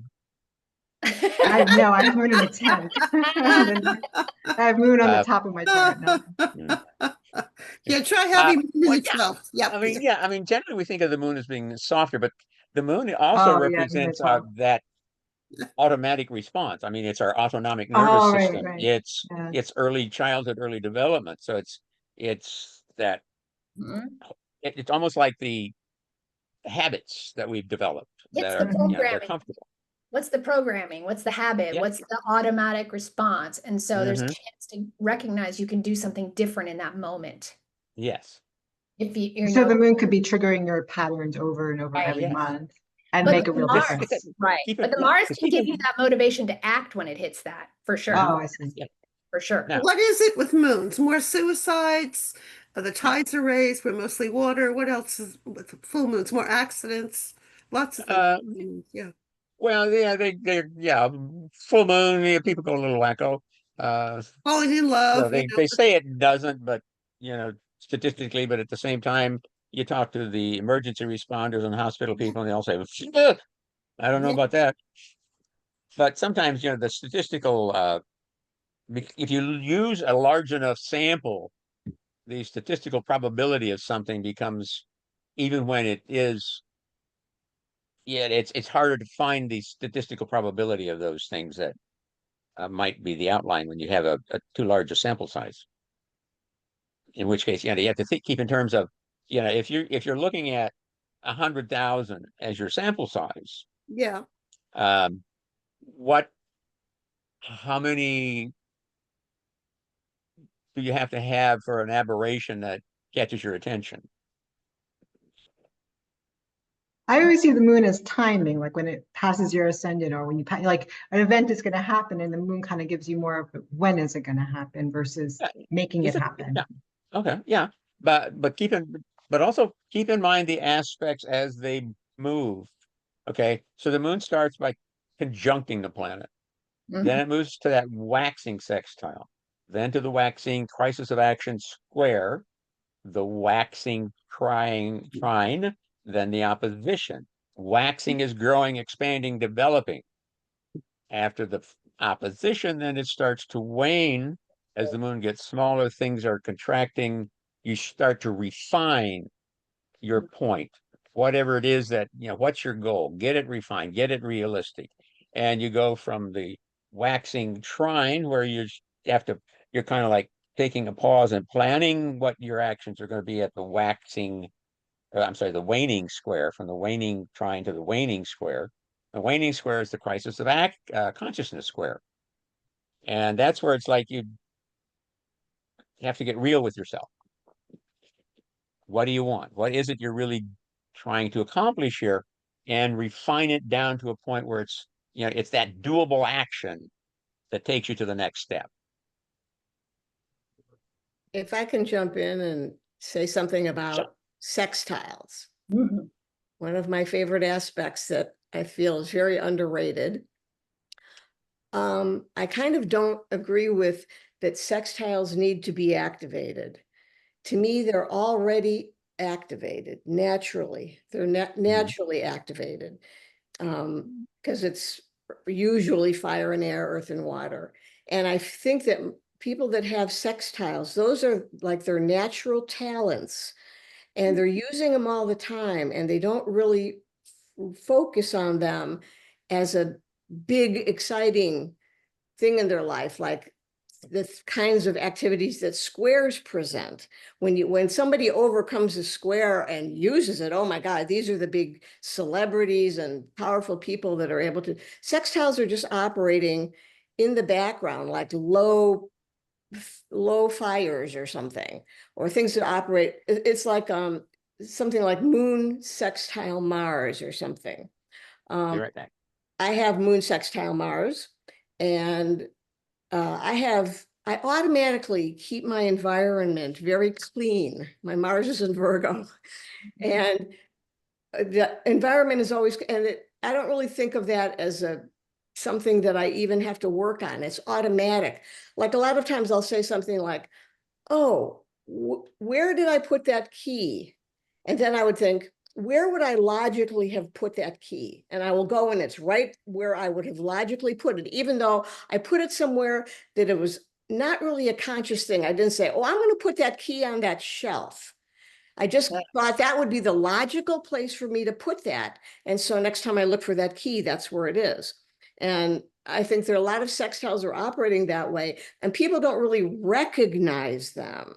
And so they don't really feel like they have to work on them, but they are there. They're underappreciated, things that are automatically going on in their life. For people who Well, do you not, don't pay attention to the easy stuff, just the hard stuff. yeah, yeah. And it's like, So what to true. me, what needs the most stimulating is trines, because trines, they don't appear to do anything to me unless you really work on them and really focus on them to get them to be active. And I have Sun trine Pluto is an exact trine I have. And that's very nice. It's very easy for me to enact willpower, which would be the classic example of the delineation of a Sun trine Pluto would be willpower. But I actually have to say, okay, I'm going to do this. I actually have to focus on that to make it work. If I don't focus on that, I'm very laid back about Then making. lean into your sextile, Mars sextile moon. Do you lean into that then? So it's like, come, okay, I'm good. This is working. Yes, and yeah, exactly. Yeah. This is And where it's plus, coming. yeah. So anyway, I just wanted to interject It's a that because great perspective. I love that. I think it's a really good point. I appreciate it. Yeah. Yes. And it, also I wanted to bring up the other thing was be the inconjunct aspects. I have 7 of them. Ooh. Away through Sun through Saturn, including the moon. I have 7 of them. And I would say that the most challenging thing about those aspects, and it has been a lifelong effort I have had to make, is self-integration. So true. Because I have Mhm. so many different parts of my personality, Aquarius and Virgo. I mean, give me a break, and the all the other ones that I have, and I think that's the hardest thing, is that you realize when you have as many as I do, and maybe even much less than I have, that you have to try to work on integrating yourself, because you feel like you're almost like different people, because I have like the earth and water side, and then I have the fire and air side, and they don't meet very well. So you have to really have a large umbrella to recognize them, as being able to work together. So it's Absolutely. my 2 cents there. It's good. Thanks. 2 thoughts that I went to check on my wife, but 2 thoughts that came to me since my and yeah, I agree with you, Robin, that but I mean, I think to me the reality is that all the aspects are always active, and it's the transits, progressions, and arcs, whatever methodology you care to use, that can sometimes add the extra energy to bring it to the forefront. Because we got there. If you look at just the 10 planets, the analogy I came up with was like dogs and cats. The difference between reality, the 10 planets, and astrology is like the difference between dogs and cats. Dogs they come together, they play together, they have fun together, which is reality. They're always there, they're always going at. The 10 planets are there, they're always doing something. Astrology is more like cats. Astrologers, because what do we do? Do we look at all 10 of them? No, we focus on, well, I've got Venus, Jupiter conjunct. I've got moon sextile Mars. I've got moon square sun. So those are like cats. That's the cat side of things, focusing on those 2 cats playing over in the corner, or the cats fighting over there. Unlike the pack of dogs, which is the reality of what we got. Because they're all there all the time, always active, always wanting our attention. And it's the transits that primarily then bring our attention to that point at that given time. It's like the dog that chases the cat. That's the one we focus on. Well, I grew up on a farm with farm cats, and our cats tended to chase dogs. So, Okay. uh, Use an yes. analogy. Okay, where are we at? Oh, now a point to add. the sun, yeah, the Earth also has Lagrange points relative to its orbit around the sun, and they have discovered, small Trojans, asteroids, two at the leading Greek camp point and one at the trailing point. Then there's also the Earth Moon system where there are they've identified two dust clouds in the moon's orbit that are at those L4 and 5 Lagrange points, the sextile points in the moon's orbit. And those dust clouds, they call them Kordylewski clouds or ghost moons after the Polish astronomer who discovered them. And then, of course, then I had came to me like, well, dark moon Lilith. Sometimes thought as an object, sometimes considered to be just a dark dust cloud. Oh, you mean like a Kordylewski cloud? And that's where my brain goes. Okay. But yeah. Okay. But yeah, Lilith and her many manifestations is something for another lifetime. Okay. Anything else on sextiles, Lagrange points, the kite? We're all good. I have a It's an question. interesting Whenever pattern. you have, my grandson has two kites. Huh. Okay. I have two as well, according to, but they're loose. The second one's much looser. Oh, But that's not it's flying as well, huh? well, no, Well, it's just it's there's no, it's just I guess wider, like you said, how you want to stretch your orb or whatever. But the sextiles is also the head of a second kite, which is my moon Pluto. So okay. So, the tail, hello. is by looking at them, is that looser one getting tighter by progression? Does it get tighter or does it fall apart? I haven't looked at them lately. Sure, I'll have to look at that. I'm not sure as far as progression, but that's a good idea. Yeah, because I mean, consider the faster planets. It's like the current kite with Mars at the tail. Mars is the fastest planet of that kite formation. And at some point, he moves beyond the trine to Uranus and the kites start to fall apart. Mm, okay, let's see. Will that kite form again as the faster planets move? Because the slower planets are kind of sort of Uh, stationary. There could be another well, yeah, kite I coming up. mean, every time the moon hits that point, you'll have that kite for maybe a few hours. But I mean, Mercury and the Sun are in Leo. I mean, are not far are going into Virgo. They're not that far off. So is that going to Yeah. be reignited? Hmm. Interesting. Yeah. I'll have to go back and look at them. I haven't really studied them for a while. Yeah, it looks like, oh yeah. Yeah. Mars and Saturn out of this That kite. natal aspect pattern is always going to be there. But I think what can happen is if you've got those like a kite formation, if that kite formation by progression gets tighter Mm-hmm. in time, then you might want to look ahead to when is it, by progression, when was it tightest? Since by solar arc, it won't change, but by progression, it could get tighter. Perhaps another planet will move into that, add strength to the kite. So those are things to consider. And then look at when that would have happened and how, what was going on in your life at that time. Well, definitely my first one has been activated with the Mars, my regressed Mars and Saturn were in Virgo. I mean, sorry, we're in Gemini over that Saturn. And that's when I broke my ankle too. Yeah.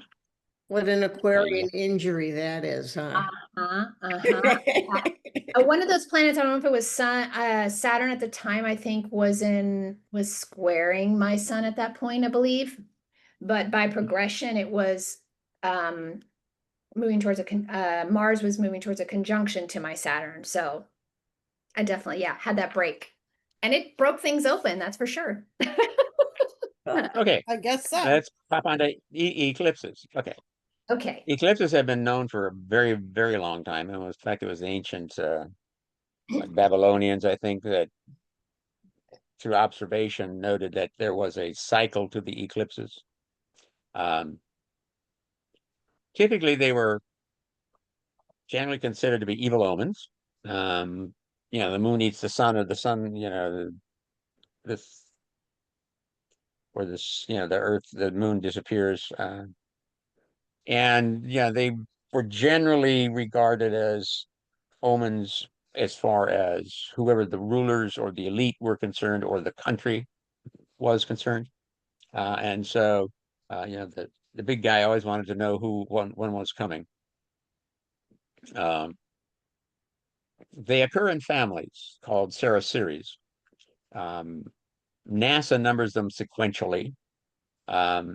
Bernadette Brady numbers them also, but identifies them by the lunar node that is involved, whether it's a north or south, and she doesn't have quite as many numbers. And what'll happen is, the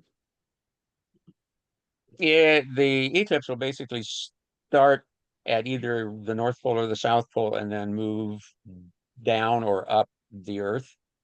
And gradually as it gets to that middle point, where it's closest to the nodal alignment, it becomes total, and then it starts moving the other direction, and then it just kind of like moves off.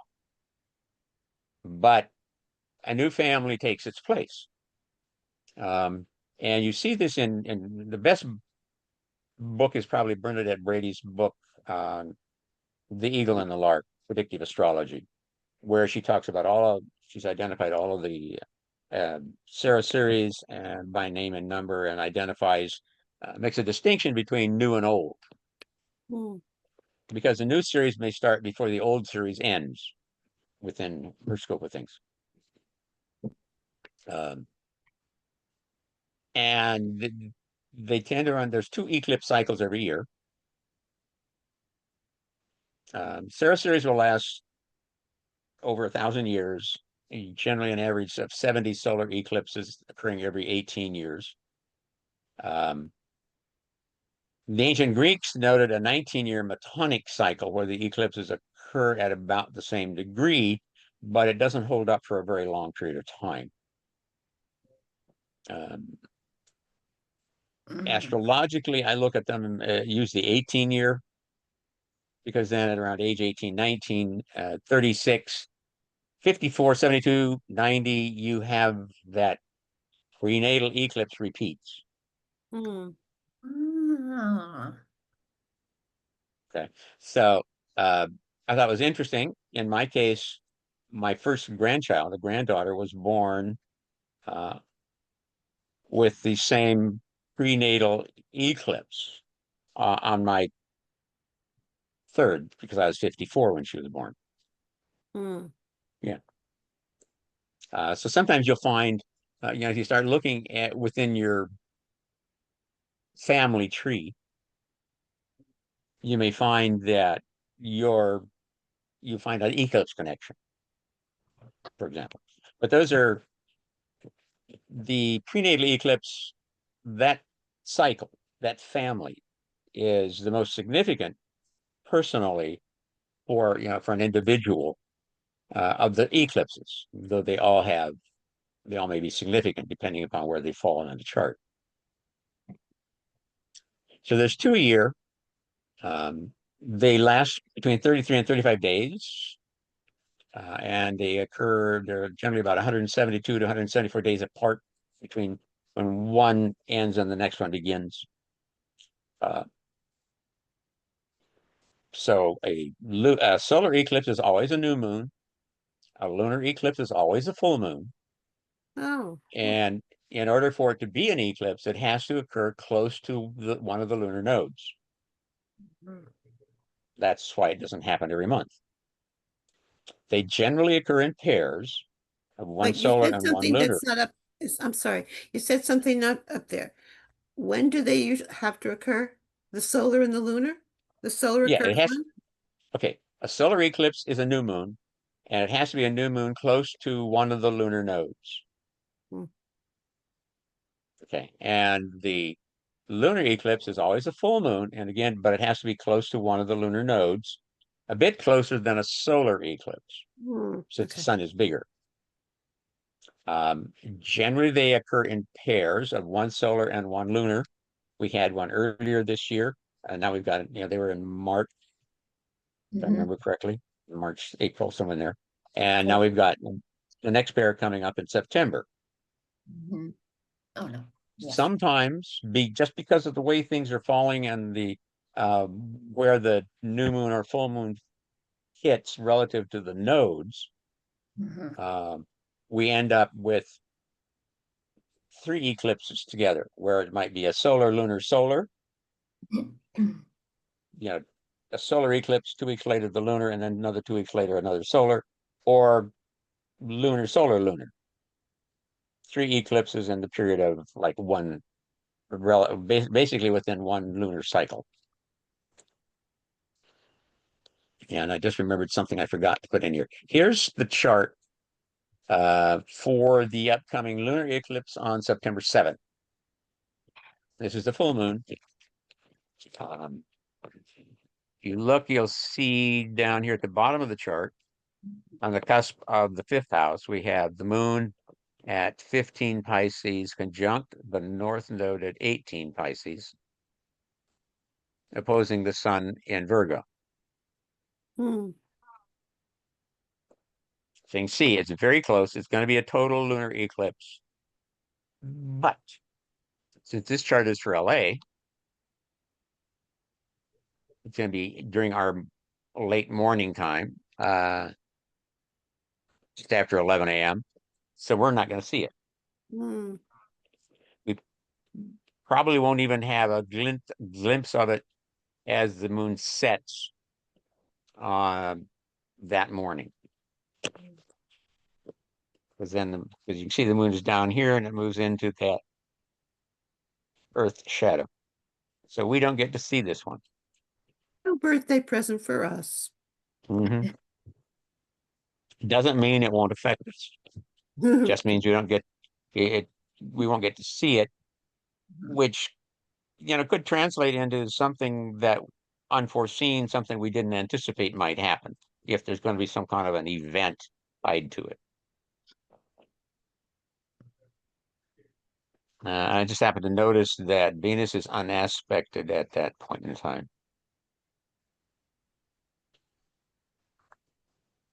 We have the moon moving fast, and we have Pluto out of bounds south. Interesting. Yep. Oh, and Mercury's on my sun. Okay. So look to see where does 15 Pisces fall in your chart? What house is it in? Because that'll give you first clue in terms of area of life. And then you look to see, is it aspecting anything natally in your chart? It's close to my midheaven. And midheaven is 11 Pisces. Okay. I'm in, Well, that 11 could be good. Pisces is my midheaven. I'm in 18. Full moons represent a harvest North knows right on. reward. Your book is getting, Yep. probably something more about your book. Or maybe it's about another book for you to write. She's working on another book. Uh-huh. So the lunar eclipse is something letting go, and solar eclipse is something coming in. Is it what people say usually, or it's the opposite? Well, yeah, it's kind of, yes. That's one way of looking at it, because the solar eclipse is a new moon. It's like the new beginning. It's like Right. bring something new in, start something new. And the lunar eclipse is like a full moon, which is the harvest time. It's like, yo, look at me, I'm fully illuminated. You see it all. What do you need to do now to finish it and make this product whatever it is? So yeah, it's So it's time to kind of start like a ending, and then the solar eclipse is following this on the, I think, 23rd. So the it's new like we're beginning. ending and then beginning versus beginning and then ending. Like it's a Yes. reversal. Mhm. Universal, Yeah. yeah. Interesting.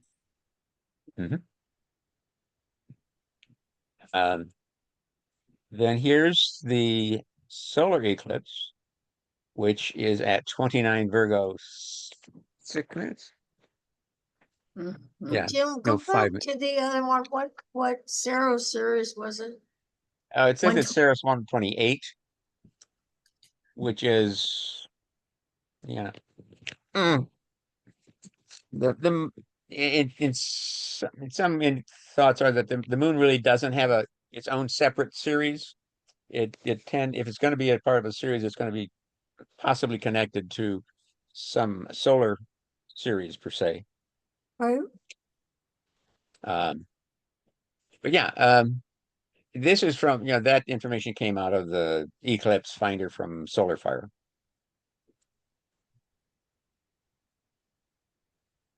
Okay. Here's I misspelled that. Okay, let's fix things up. Well, that's what happens when I'm tired and trying to get stuff done in the middle of the night. I should be sleeping. Okay, so here's the solar eclipse on September 21st, right before the sun enters Virgo, or enters Libra. 29 Virgo, 6, 5, 5. Okay. Oh, interesting. And you can see again, it's pretty close to the what is it, 11 degrees from the north. It's about 11 degrees from the south node, which is not close enough. It's at that borderline, but it's a partial eclipse. It won't be a total eclipse. So it's not like there'll be necessarily anything for us to see here. I didn't look to see that. I'll throw in a slide with the path of the eclipse so you can get a better sense of where it will be. Two things. You've got a kite here too. Yeah. Yep. New kite. You have just the top of the kite in the first one. I saw that. And now Mm-hmm. it's formation again for the new. Mm-hmm. Yeah. So in this case, we have Neptune at 0 Aries opposing the new moon at 29 Virgo, and then we also and Mercury at 6 Libra, with sextiles to Uranus and Pluto. But Mercury passed along the same point, like maybe a Mhm. week before, so that's another trigger for the same kite through Mercury Mhm. before that. Yeah. And then Venus is not, I mean, because that kite formation is going to still be there probably even when Venus goes through. Yeah. Mm-hmm. It's So it's interesting. not letting go. No. We're gonna have a And Virgo new moon and then a Virgo new moon eclipse this month. Like that's interesting. Mhm. This sort of new beginning and then all of this like closure stuff and then the real new beginnings, I guess. Yeah. Or I mean, And politically, that's what they're saying Mhm. without Mhm. going into what they're saying, but that's what they're saying. Yeah. so I Yeah. think it's, And I mean, this That's will what I'm hoping. Mhm. Yeah, this will probably um reactivate the current fight yeah, because we have the new moon and Mercury taking the place of Mars. right. I was just gonna say, and like you were saying, Erica, the switch, now the head is Neptune. Mm-hmm. Well, Saturn. before it was yeah. Mm-hmm. The head of the kite, right? Yeah. Instead of the tail. But now Mercury's the tail instead of Mars. Oh Yes. yeah. Yeah, it's going to be like the tail is going to we're going to have numerous tails probably having numerous impacts on this situation. Mm-hmm. Don't you think that these are all precursors to what happens in February of 26? Yeah. What's It's in all February leading 26th? We're talking about the Aries vortex. the Yeah, yeah, yeah. Saturn Neptune conjunction at 0 Aries. Yeah. Mhm. And the 26 Preparation. midterm elections, the 26 Olympics, Winter Olympics in 26, Oof. which will Something's be coming. occurring around the time of that Saturn Neptune conjunction, won't it? Mhm. Well, that's Well, interesting. these Okay. eclipses must represent some kind of turning points. Mm-hmm. There's a lot of speculation on leadership now. Several leaders who I won't name, but you all know who they are. Like 4 leaders, I'm thinking of. I think, was it, somebody had said that they saw sort of the future as not necessarily one sort of leader coming forward, but it would be more of this coalition or groups or multiple leaders to lead us into the future, which makes sense as opposed to just this, so who's going to save us from this kind of thing. Well, I think leaders will be falling out and leaders will be coming Yeah. Yeah. in. So it's more the falling out that I was, Yes, it's, Oh, yeah. who's, There's a lot of who's, falling out. Yeah. right, who's going to save us from our savior? Mhm. Yeah, exactly. Right. You don't want that. I think that's where the people, I think, are the savior ultimately. But Yeah. we'll get into Who that. saves us from their savior? Well, yes. Mhm. Well, Okay, Bernie Sanders is getting a lot of attention lately. Oh, really? what is? Bernie Bernie Sanders. Sanders, I just got a No, Bernie. interview with Yeah. him. He Bernie. said, Yes, no, well, I'm not gonna Bernie's, run for president again. He said Yeah. that he's too old for that. yeah. Why subject himself to the scrutiny? But it Mhm. looks like the public is moving more in his direction. If there's gonna be a direction, then it's gonna be to the left. As a Yeah. reaction to being over to the right, yeah. Exactly. Yeah. Mhm. Yeah. Yeah, because a lot of those people, some of them regular voters, and a lot of the first-time voters for 47, realizing that he's actually doing what he said he was going to do, and that means they're going to lose stuff. They're losing stuff, which they didn't realize at the time. That if he did what he said he was going to do, it was going to cost them dearly. Yeah. And they weren't thinking Can I, that way at can I all. throw in something that's completely unrelated to this discussion before I forget? Sure. What reminded me was because of the eclipses being non-visible. I just wanted to say for anybody who's in Southern California, maybe we all are, I'm not sure. If you happen to want to venture out to the beach, this time right now and through a good part of this month, you can, if it's clear and you go there, you can catch Mercury visible as it's at least 15 or 17 degrees behind the sun. So the sun will set and very dimly, I've seen it a bunch of times, you can see Mercury. Nice. It's on the edge. And then you will also, of course, see Jupiter and Venus are right there. Very beautiful. And if you're very lucky, and if you know where to look, you can possibly see Uranus, which I have seen twice. Wow. Because it's going to be like 70 something degrees away. And so it'll be in darkness if you know where to look, but it will still have enough light from the sun to possibly be visible. So anybody who decides to take a journey, I just wanted to point that out because I've definitely seen Mercury. Last month, that was the first time I saw Mercury. great. I was really excited. I was at the observatory. For Uranus, do you need No, you don't. you can see without without I think it's magnification? 5.7 magnitude. Don't quote Oh, me. okay. Yeah, you can And see it something like is that, actually right? visible to the naked eye. Yeah. Okay. But you have Not to that binoculars couldn't help, but yeah, yeah. it would definitely help. Mhm. But it is naked, visible to the naked eye if you know exactly where to look.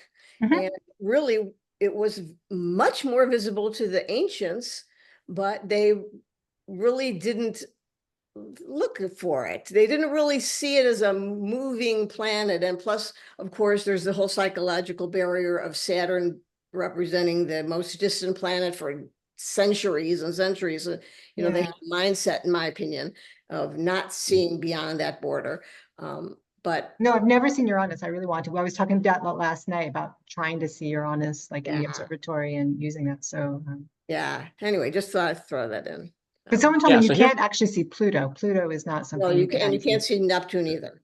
Neptune Yeah. is not visible I ever. think Yeah, with a they're telescope just you can see With a Neptune, but telescope. not. yeah. Yeah.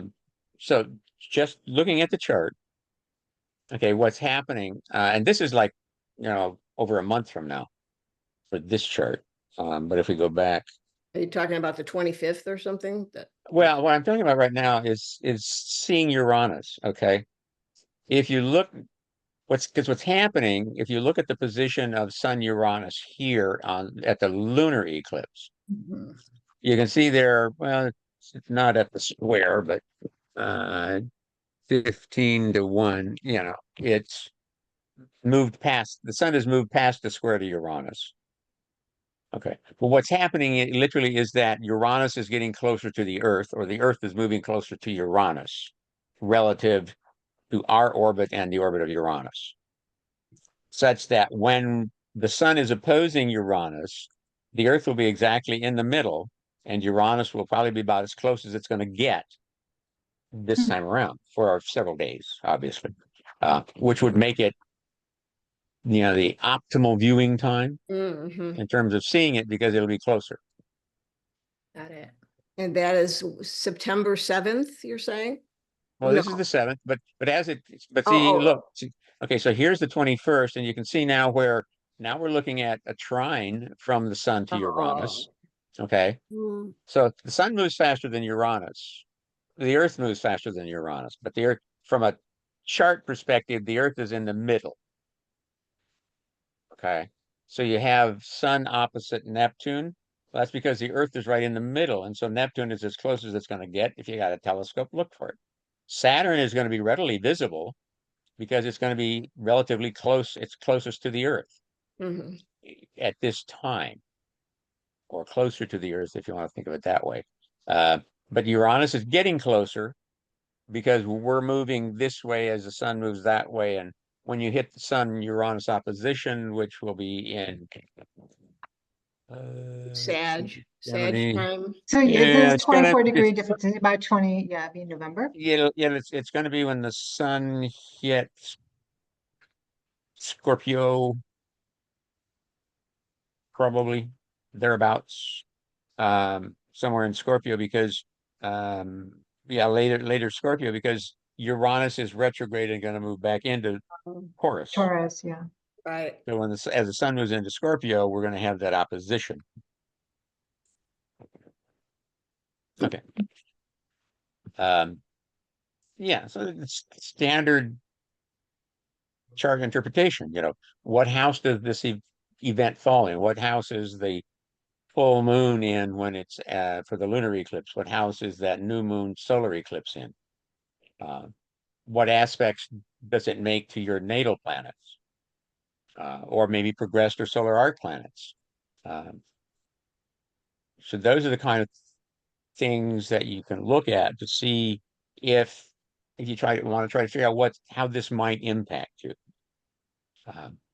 Not just the natal house, but also the um, progressed house. Now, prenatal eclipses. There's different opinions about prenatal eclipses. Generally, it's considered to be the solar and lunar eclipses that occurred prior to your birth, the ones closest to, but prior to and closest to your birth.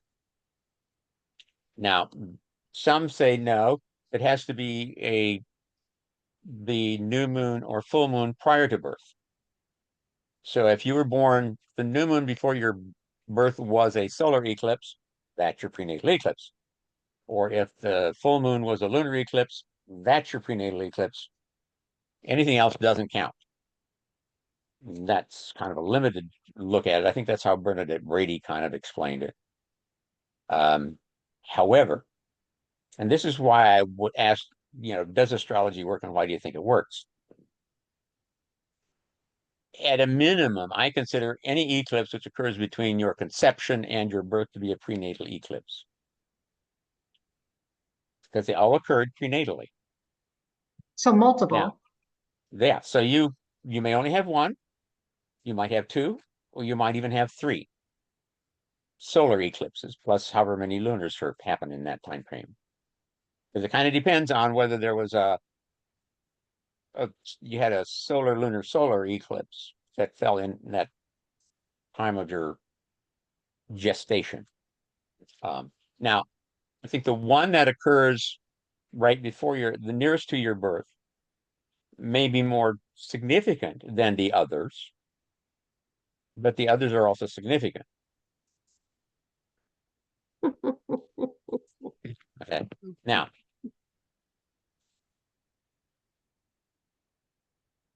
if you really want to go into it to get then you should also look at all the eclipses your mother experienced during the last 2 trimesters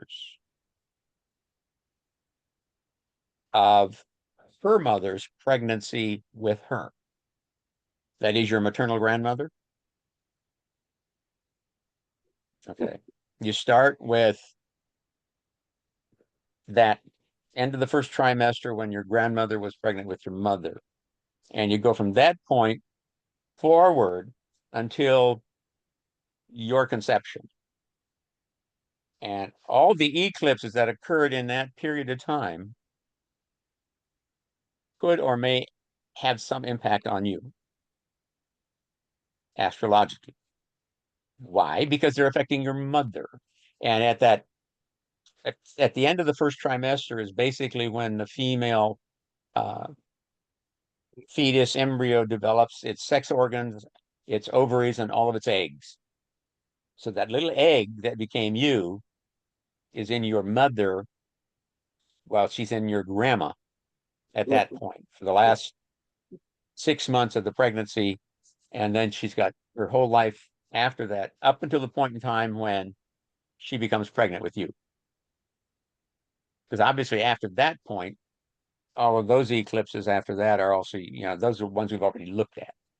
Mm. So, but all of those in that period of time, whether it's, it could be depending on how old your mother was when you were born, that's a lot of eclipses. But look at the families. So identify those solar eclipse series that occurred during from your conception to your birth. And then look at the prior eclipses in those families. Start with them as you want. Start there with the ones that, start with the one that was right before you were born. Then if you want to keep looking, look at the ones before that. Then look at the ones from the family, those 2 or 3 families that occurred going back to when your grandma was pregnant with your mother. And that way, it's not going to be quite so many to look at because they only reoccur every 18 years.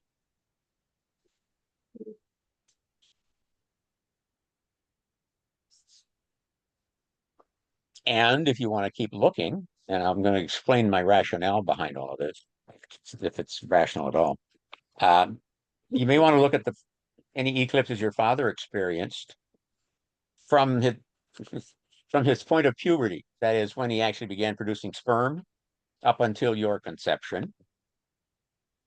And you may extend that then to his mother, your paternal grandmother, starting with the last 2. Actually, you could probably go back a little further with the male, um,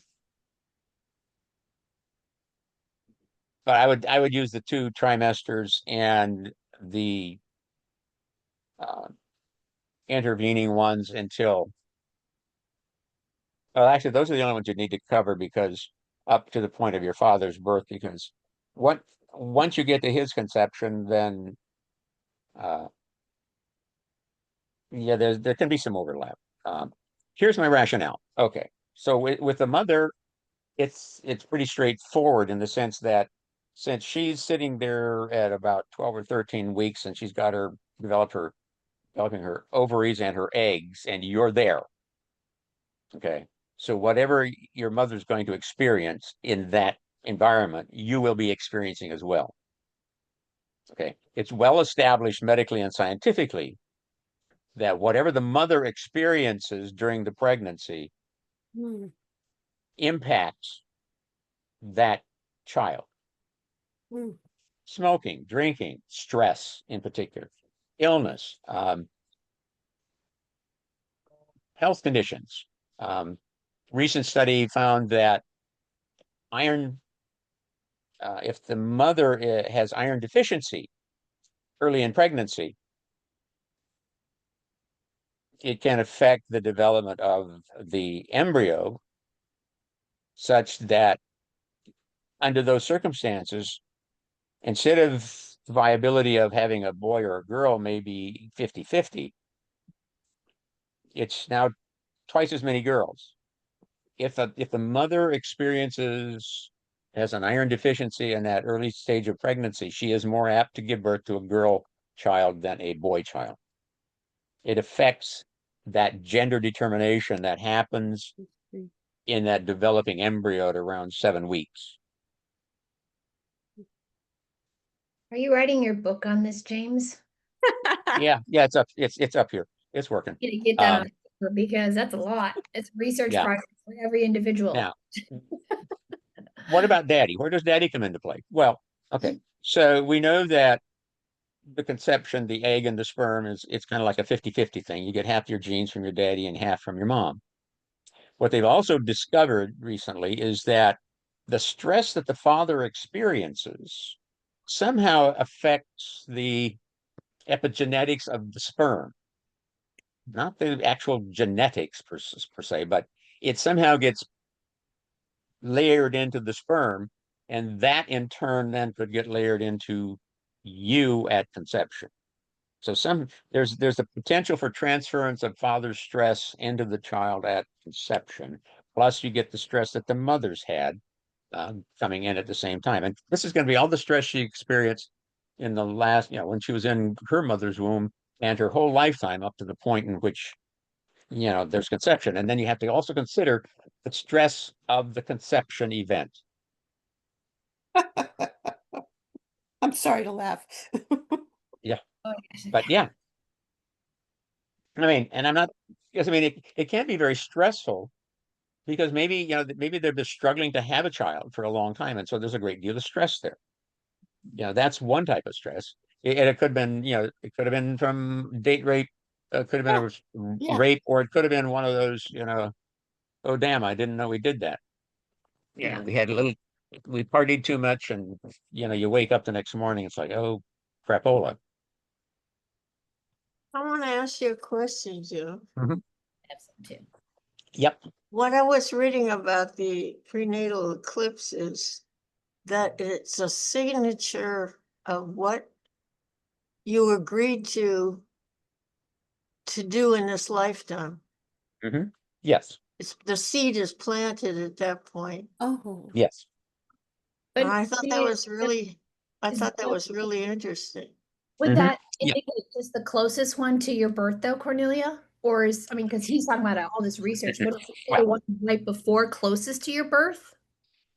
Or Yeah. Yeah, no, this is the one that's closest, yes. Yes. But keep in mind that when those astrologers who talk about prenatal eclipses, they are probably 99.9% of the time talking about that one eclipse right before your birth. They're not considering anything prior to that. Now, so and that prenatal eclipse, the point where that falls in your chart is a very sensitive point that can be significant. I didn't realize it myself, and I think it probably comes into your awareness when you take the time to look at it, until many years ago when I discovered that there was a lot of people coming into my life that had early Cancer birthdays. And that just happens to be where my prenatal solar eclipse was. 6 Cancer. And all of a sudden, there's this cluster of these people coming into my life. And I thought, okay, sensitive point. There we go.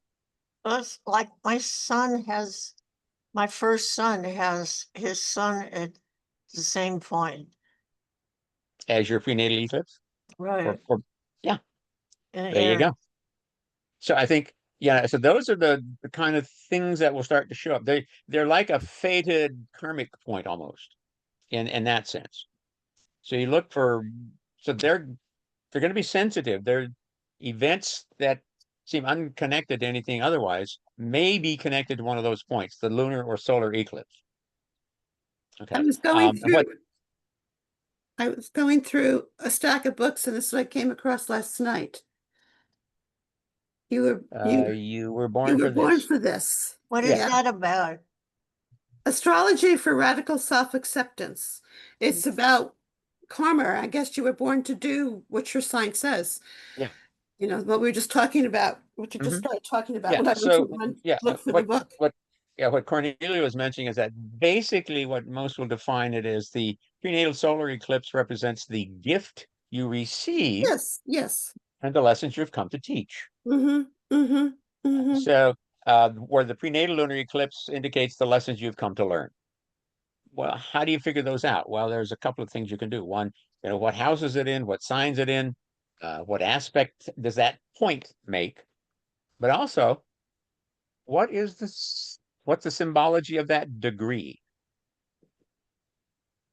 Well, I I'll tell mean, you without looking at my a, interpretation of mine is that it's at 26 Aries in the 10th house. And what that said is that the trauma that I'm dealing with from the past lives are the fact that I never, I had my power or whatever it was I had stripped from me, taken away from me.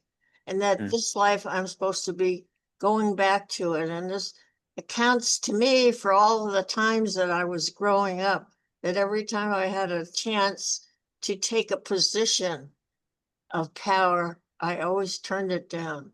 mm-hmm, mm-hmm. The fear of losing it again. Mhm.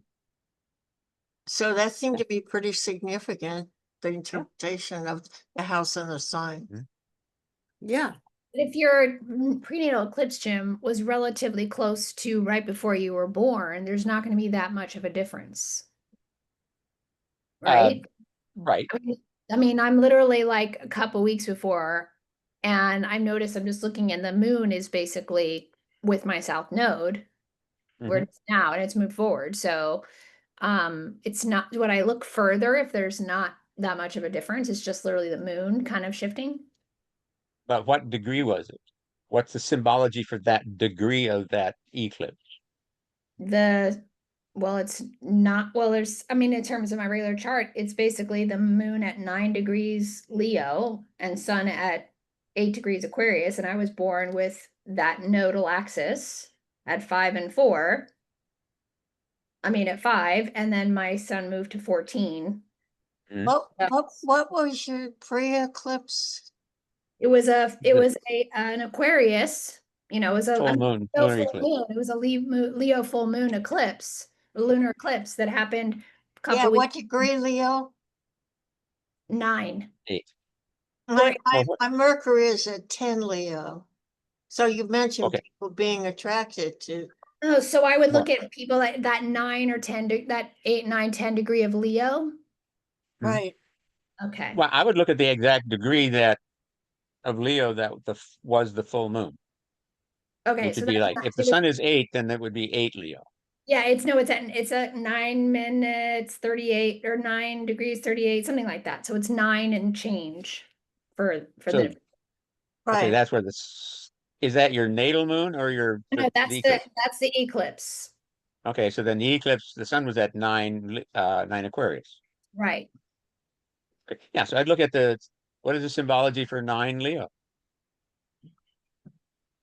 Okay, got it. Mhm. Well, definitely some connections to Cornelia, obviously. My mentor. Because Zam and Isis, this whole stuff works. See, and again, what you're talking about there is a Valid. sensitive point Mhm. that stays with you for your life. And so, like I say, it can often manifest in terms of people that come into your life at some point. Interesting. When the student is ready, the teacher will arrive. Mhm. Yeah. Okay, gotcha. Mhm. And then I could go back and look where the new moon was before that, Yeah. the solar eclipse before Yeah. that.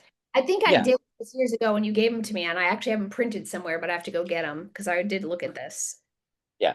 I'm gonna relook. Yeah, it's a matter of, and see, question then comes up is, so was the solar eclipse the new moon before the full moon lunar eclipse, or was it the new moon after the lunar eclipse? Oh, I see Because what you're saying. sometimes the lunar eclipse comes first and then the solar eclipse. Right. So it could have been way back to the other Yeah, side. so it could have been like 6 months prior. Gotcha. Okay, yeah. I'll look. Mhm. I'll go back and look. Yeah. Um, studies have shown that women who undergo a lot of stress, particularly during the last the second trimester, is really critical in the development of the fetus. Because there were studies that have shown that that babies born where the mothers experience extreme stress during those periods of time have a higher tendency to develop psychiatric problems, such as Interesting. schizophrenia and such. So let me look at my mom's. Let's see. Okay. Yeah, it's modern science and medicine is fascinating because of all the things they're learning as they study and go on. And you Yeah. have studied A.T. Mann's stuff on this, right? In terms Yeah. of his work with this. I do find it really fascinating to look at just story of your mother's gestation period shows up between, and he says that conception is the 9th house cusp. That's one way of doing it. And then you kind of find out when you're pregnant around the 10th, but that last quad is your gestation. Yeah. The classic methodology for determining conception is the transposition of the positions of the natal moon and natal ascendant. Ah, okay. You go back 9 months, and then you find that date when the position of the natal moon becomes the moon is at or closest to the position of your natal ascendant, and then you work the time to place the ascendant near your natal moon. Oh, wow. Mm-hmm. That's a lot. It sounds really interesting. Well, I was born during the Depression, Mm. and that runs through my whole family. My mother had depressive problems. I did. My daughter does. So it's like a family thing. Oh yeah.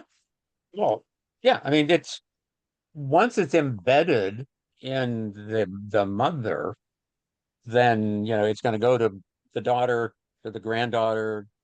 It takes time for it to dissipate out.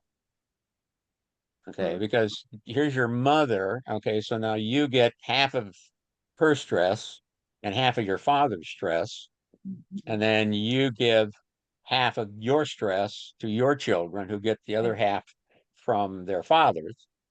And it just, so it gets watered down, so to speak, but yeah, it's still there. Yeah. I would imagine. Mm-hmm. It's kind of like, you can trace your ancestry back generations, but by the time you get back to like your third or fourth great grandparent, you got so many of them that the genetic aspect of it is, I know my almost grandmother very had minor. depression. My Mhm. grandmother had depression too. Is a lot of it medical? Like you were talking about the iron, all that stuff. Is that the eclipses can show that the Yeah, I mean, the studies have shown that biology, I guess. stress relates to has an impact on the birth of the child when they're born and after that in their development. And that's, and when you consider that an eclipse represents the strongest of the new moons or the strongest of the full moons because of the tight alignment with the nodes in the earth, because now everything is lining up. Normally on a new moon, the sun and the moon and the earth line up nice and tight. Okay. And That would be the an nodes, who knows where they are? research project if you took all the kids who were in the London Blitz. Oh, Yeah. yeah, that'd be interesting. Yeah, during the I'd wartime. imagine you find patterns because like there's a lot of geological stuff that filters through generations and families, and Right. the connections between family members charts is Mhm. outrageous. Like it's just so amazing to look at, synastries between people and Right. families, and then to look through the prenatals and how one gets taken There down was from a generation to generation. I know it's affecting people by from mothers who were in the Holocaust. Oh, yeah, absolutely. Yeah. yeah, mothers, children that survived the Holocaust. Yeah. Right. An incredible amount of stress. Not to Right. mention their, nutritional deprivation. Right. Yeah, there's a woman in my another group of mine, and she was sent to a camp. It wasn't a concentration camp, but it was still a camp during the World War II. And you can just see it in her every day when she's sitting there in groups. She's still afraid. Still, you can just see it in her whole aspect, her whole body. Okay, so here's a question. I'm sure it's in the charts. Okay, I know it from a psychological point of view. You've got a baby and it's born, and then the mother, okay, I don't know how to word this. If it becomes if the child is a daughter, I'm sorry, I had it worded before I started talking about it. The psychological reasons why the mother might hate a daughter or the father might hate a son. And it's a newborn baby, so they haven't done anything. So it must be somewhere in the charts. I know from a psychological reasons, what happens, but it must be in the charts somewhere too. The Yeah. envy of a mother to a daughter or Mhm. father to son. It sometimes happens mother to Yeah. son. But Uh, you start by looking at, in the daughter's chart, I would start by looking at to see where's the moon. What aspect is the moon making? Is the moon even making an aspect? If the moon is on aspect, that could indicate a disconnect. Same with the sun, where the sun's chart, if the sun is not making an aspect, unaspected, that could indicate a disconnect. Or put it in the 12th house, so that could indicate problems. So I yeah, can there's a see it. number of indicators. Yeah. As far as the mother gives birth to a child and it's a daughter, there's like jealousy there, and it's in all the myths. It's all the psychological Yeah. myths are going on. But So, it but would be in the the other thing you have to charts consider, too. yes, but the other thing to consider is what were the circumstances of the pregnancy, and did the mother want a girl or did she want a boy? Did Yeah, daddy want a boy or did he want a girl? Maybe right. he's already got 4 sons and he's looking for a daughter. That can So I had explain. I had an aunt, um, and I couldn't understand this as a child because we were close to the family. Her firstborn was a daughter that she named after herself, same name, looked like her, and she was just so miserable, this child. The second daughter was blonde and different. It was her, and that daughter could do no wrong. The first daughter could do no right. The second daughter could do no wrong. I remember being at family parties where my aunt would grab this little toddler, the first daughter of hers, just grab her by the ponytail and yank her back and start yelling at her. This kid was doing nothing.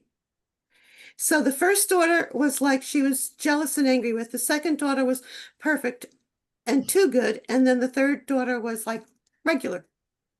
So she was Well, projecting all this stuff on the three daughters. mhm. Sounds like a Yeah. fairy tale, doesn't it? I Three. mean, in the Uh, chart, you can find your whole it, family. Yeah, You can find, yeah, who's the first daughter, where does that represent? You can find yeah. first marriage, second marriage. And so you can see huge Mhm. differences between where they fit in your Yeah. life. Was it Yeah. the other question you have to ask, was the pregnancy wanted at that time? Mm, mm. My kitty cat. Yeah. Yeah. Okay. Let me get through the rest of this. Here's a list of the internet links about Lagrange points, objects at Lagrange points, about the kite aspects, um, Jupiter Trojans and the like. Here is a reference of some books and such dealing with the various topics of eclipses.